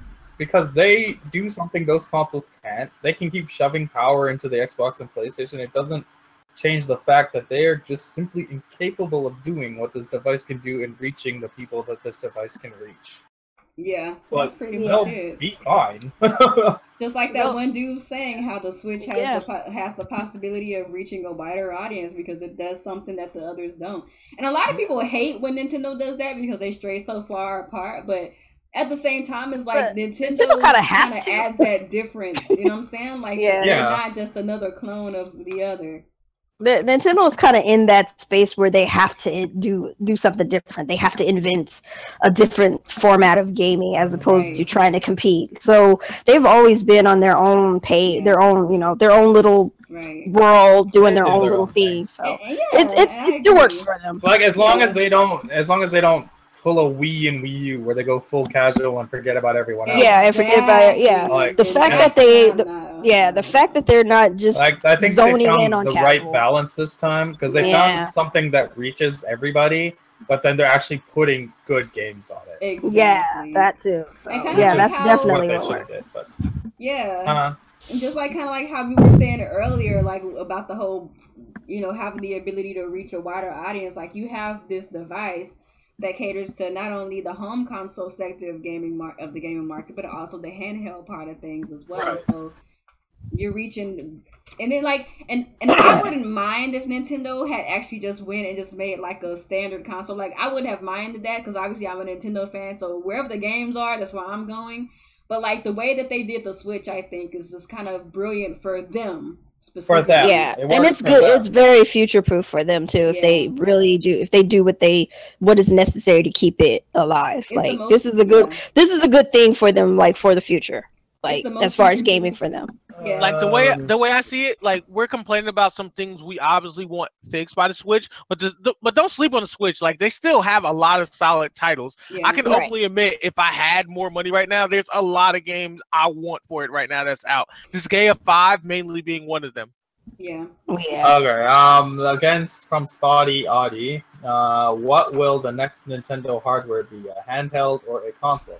It's hybrids going forward. It's hybrid. all They're day. hybrid That's what going they're forward. doing. We get another Switch. It's just Like, gonna be an they- upgrade of the Yeah, current it's one. just gonna be a more powerful Switch. Like they've already merged their handheld and home console divisions Yep. into So, one building. Like they're hybrid not is doing- what they're doing going forward. Yeah, it's Yep. hybrid, and we'll probably see VR later down the road, but hopefully not anytime soon. Eventually, when it becomes more Yep. cost effective. Yeah. And like Coupon was saying, like the Switch, like the way that they're doing the hybrid thing now, like this is the most future-proof, forward-thinking thing Nintendo's done in For a long them, time. yeah. Because Definitely. everybody knows that when it comes down to Nintendo consoles, like their handheld part is the part that always takes off, is the one that always has the most allure. So the best way Yeah. they can get people to play their games at home and on the go is to make a hybrid. Yep. So Yep. I think this And is their especially new with the way. kind of games that they make. Right. Yeah, because a lot of their games are good for pick up and go games, and then it's also good for sitting down at home and relaxing type of games. So Yeah. it's they got universal Perfect. games. I love the idea of the Switch. I feel like that's one of the things I like most about Nintendo, and I think you guys will kind of agree. Nintendo is kind of like the Marvel Comics of gaming. Even when they have their rough patches and people complain about it, like no one really completely dismisses them. They just wait for their hero to come back stronger. Yeah. That's actually pretty true. Pretty That's much. pretty It's like, true. well, we're gonna wait on the now you sideline. see all these mysterious Nintendo fans that have come out of nowhere. I Yeah, know. Like, who are you? I didn't see Like, you. oh, Everywhere. I could have sworn you left YouTube during the Wii U drought. Right. But whatever, you're back. So, do you guys agree that Nintendo should mainly focus on themselves this generation? That's from Matthew Pipes. Such as like their games, or Do you think Nintendo should be, I guess, more focused on Nintendo games? I guess. is what- they still need to they need to stay focused on their games, definitely, but don't make it be the end all be all. Definitely branch out and try to secure some other avenues, because you don't have just Nintendo fans anymore on your system at this point. Exactly. You have people who are not big Nintendo fans. They're just kind of casual Buying a fans. Switch 'cause it's Yeah. cool. You got your hardcore fans, and now you got the people from the 3DS sliding on over here to the Switch. So no, don't just focus too much on just yourself and you. Yep, You know, exactly. definitely branch out, definitely try to secure some of these other games and other avenues and stuff like that. Right. But Exactly. definitely keep your stuff, your stuff going forward. Always Yeah. keep your quality, which Nintendo has never Like- failed in doing, but Right. definitely branch out. Like I also thing- feel like something all the consoles have been doing lately. Well, not even the consoles. Let me be honest, PC too, because PC's been doing it a lot lately. Mhm. This generation, everyone's just been getting tons of ports. We've been seeing ports of games we never thought we were going to get on PC. And I'm not going to lie, a lot of us Yeah. have been happy and bought them. I myself have bought them. Like, Nintendo could actually do more second-party games that we haven't seen in a while, Right. and then just do ports of a lot of older games that's Yeah. on 3DS and some of the older consoles like definitely. GameCube and Yeah. stuff, and Yeah. it would be solid. Like, I don't Because think they've it's had a lot of good playing. games on the 3DS that would definitely correlate wonderfully to the Switch. It All they'd is. have to do is upscale it, or do what they got to do and bring it on over to the Like, Switch. People they're- will pick it up. One thing They're that I better can off say, just focusing on first party and third party exclusives. yeah. But as far as that is concerned, though, the worst thing that Nintendo could do, like, is kind of like rest on one or two genres.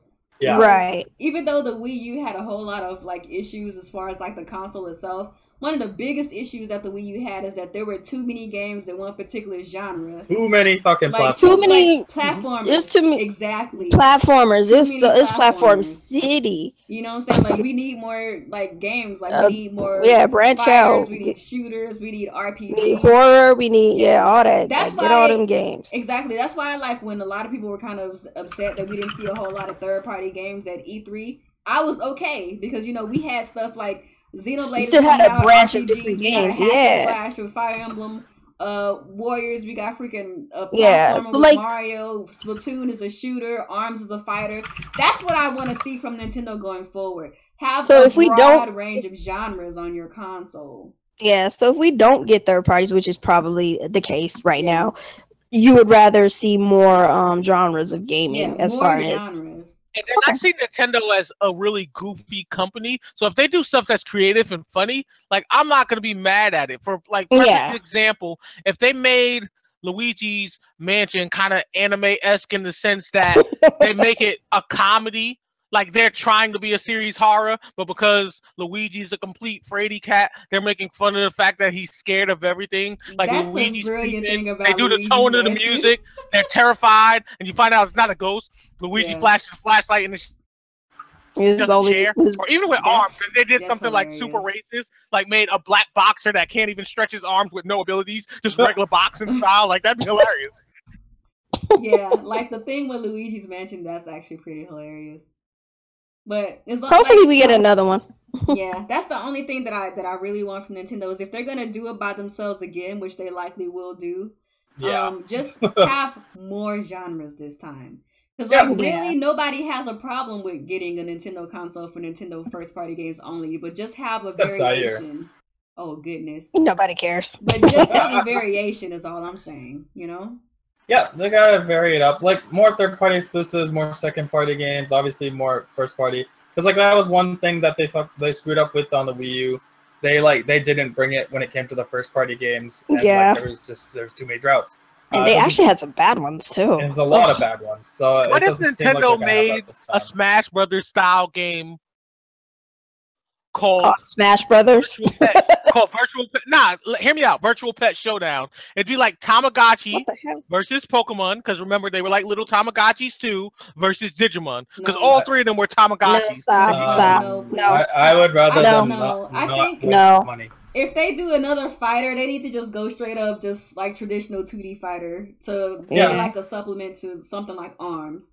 Like, give me another punch. Give me something similar to Punch Out or something, but just expand on it more. Oh yeah, or they could do like a Punch Out, because like Punch Out is different than ARMS, because it's like, it's your standard boxer. Yeah, they can make more of a standard boxer on a like Fight Night, but with like Nintendo characters. Yeah. What is this game they're talking about? What game? Never Lose Hope. What is this shit? Oh, somebody's talking about a game? They're telling me to tell people about this game, and I have no idea what it is, so don't give me 1 minute to look at it. Implosion, Never Lose Hope. Okay, I'm going to put it up on the screen here so you guys can see it as well. So this apparently comes out on the Switch today, at midnight, I guess. Oh, because they update the eShop on Thursday. Unforgiven says you're a sellout. How is he a sellout? What did he just keep being stupid. Oh. It's like, dang, what did Alex do to you, fam? Found out about them Loot Crate boxes, Alex. Oh, this the game? Yeah. Oh, it looks interesting. What is this, like this a real is just shooter? CGI. I want to see that show. I want to see actual gameplay, though. Ah, that trailer is pointless. Okay. I hate trailers that don't have gameplay. If it don't have gameplay, I can't judge what it is. Even if it's like a snippet of gameplay, or at least a concept of what the gameplay is like. I mean, this guy's playing it. By the way, it's random, but shout out to Spodie Odie. For all of you that's music heads and you're a big fan of Outkast, you know where that come from, because you've heard the song. Oh, okay. It's like a hack and slash game. Oh, is it? Yay. This just got more interesting. I love hack and slashes. I love hack and slash. There's not enough of them out there, or maybe I'm just missing running in the background while I look at the questions here. There was one other one I saw. It's out. That would be perfect for the Switch. I'm not sure if you guys are familiar. Did you know? Huh? It's actually a mobile game. Oh, is it? Like I'm looking at it now. It's on like the iOS and the Android store. That's less exciting. I was gonna ask you guys. I'm not sure if you're familiar. Reviews. Everything on there has good reviews. They're free games. Let's see what else. I saw another question here. Maybe I lost it. What is that? This is called. I forgot the name. Implosion Never. Implosion Never Lose Hope. Why am I just not hearing about this game? Like, I don't know. I've never seen this before. Apparently it's an indie game. Yeah, it looks pretty cool. Well, I lost the last question, so I don't. I'm tired. Oh, here it is. How many? No, I don't care about how many sales it's gonna make. Who cares? Oh yeah, here it is. This is from Tony. What do you think of President Kimishima's approval rating jumping up to 97.7%? I mean, he's making the company Dang, money. he doing, Of course, he got he good doing what approval doing. ratings. He doing I what he told supposed you to. guys to believe in Kimi-chan. Kimishima's that dude. Because He's the guy. Kimi-chan is the businessman, and he is here. He's not here to play games. He's here to sell you games. And I was so happy about that. Like, then they were talking about he's temporary. I'm like, no, don't make him temporary. I could picture Kimishima right now looking at his schedule, sipping on some vodka, and rubbing his hands like Birdman. Like, Kimishima's that dude right now. He's doing everything that Nintendo He's making should. business moves, and we needed a businessman for Nintendo at this point. Like, Kimi-chan is making the moves that are logical. The moves that we've been saying for a long time that make sense, but Nintendo just wouldn't do them. Exactly. Kimishima is the LeBron of Nintendo. Oh my God. He's the fucking GOAT for Nintendo. He's saving them right now. So he deserves that 97.7%. But this game looks like mindless fun. Yeah, I'll probably end up getting this, actually. Yeah, it looks mindless. I like these kind of hack and slash games. Looks kind of clunky, but like... Yeah, it does. Yeah. But I don't expect it to be that expensive. Yeah, this has gotta be like maximum $20. Yeah. And I don't know who this person is, people, so I don't know who he is. He's just the guy. He's just the guy playing the game. Yeah. So what is this? Kimishima will threaten anybody who doesn't approve. Darkstar said it's like $10 or $11. Oh, okay, that's cool. Is it? Okay, that's even better. That is a sexy price, no lie. Yeah. No, is that as good as a Steam sale? Yes. Quite. As good as it, almost as good as the Steam sale. Almost. Probably. You know, Nintendo would change the game if they had a service like that. You could get all their older ports and stuff on sale. Yes. Oh yeah. But you know what this is like, this Implosion game, I feel like a lot of people who make mobile games that are try to be a little bit more serious though. Bring those to the Switch. Why not? They should do that. That should be like a lot of there's a lot of games on mobile that are not just like Candy Crush. You know what I'm saying? Right. They actually have some depth to it. Real games. Yeah. And they will do well on the Switch if they just like try to reach out to Nintendo and be like, hey, I got this mobile game that I think will do well on the Switch if you would like to check it out. I'm just gonna put this out here. This game has better graphics than Monster Hunter XX Bang Bang. Oh, that's messed. Oh my god. Oh my god, I'm tired. We hitting fuckboy hours though. All right. Well, we're gonna get out of here because we're past 2 hours now. Freak, that's hilarious. And Retro made it right when we started. Like he was there right from the beginning, giving all his input. So thanks for all the amazing insight you gave us, Retro. Alex be roasting people. Alex, for your channel, for here on out, you should have a roast session. He really just Alex roasts. You should have a roast section. Well, okay. I'll consider that. But anyways, why don't you guys give your outros? We'll start with Mr. Retro, since he's got a hot new girlfriend, so he's on top of the world. What's up, YouTube? Retro Bro here. Had a lot of fun tonight. We talked about some issues we have with Nintendo, as well as a lot of awesome things. I would still encourage you guys, if you're thinking about getting a Switch or you're on the fence, it's still a very solid product to pick up. There's a lot of games that people are sleeping on that I think is worth a while. Have a good night and God bless. All right, coupon. Struggle Queen in the house, doing what I do. Like I said, tomorrow it's tomorrow. Yeah, it's tomorrow. The Splatoon thingy-majiggy. Yeah, tomorrow Splatoon in the morning. Be streaming that. So come through, hit us up. You know where we be. We're gonna have the struggle stream rolling through. Hopefully some good information. Mostly stuff that we already know. Maybe something new. Maybe not. Who knows? But we'll see. And I'll probably be streaming sometime this week. Hopefully. So we'll see what happens. All right, and Neil. What is up, everybody? It's your girl, Nia, the Video Game Her. Thank you guys so much for coming out to another episode of Team Red Talks Nintendo. We got up to like 33 people who came to watch us today. So I appreciate every last one of you guys for coming through and hanging out with us, listening to us talk about these topics. Don't forget to give this video a like and a share so that you can get more people to come out and watch and see what we're talking about here. Don't forget to come back next week. We should be back to our regular schedule. So yeah, man, thanks. Make sure you check us out next week as well.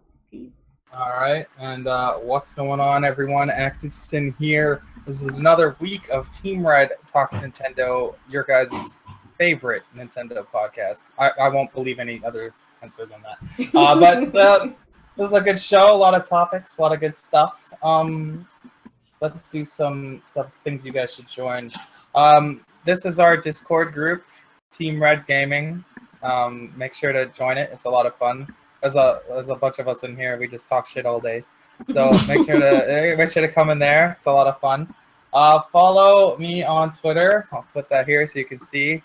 It's at ActiveSyn Gaming. So if you ever want to reach me and ask me stuff and just talk, I'm on Twitter. And it comes to my phone, so I always have access to it. Make sure to subscribe, hit the like button, hit the share button. We're trying to get this podcast to grow people. The bigger the podcast grows, and if I can start making money on it, I can start investing into prizes and shit for this show too.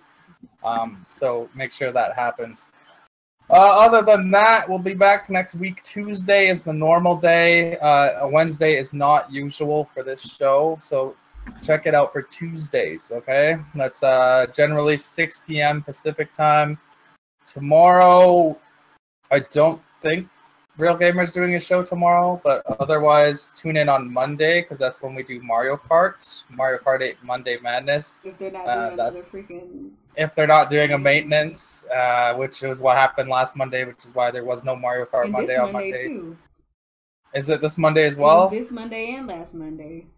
Okay, well, there you go. Like, when there's not a maintenance, we will play Mario Kart.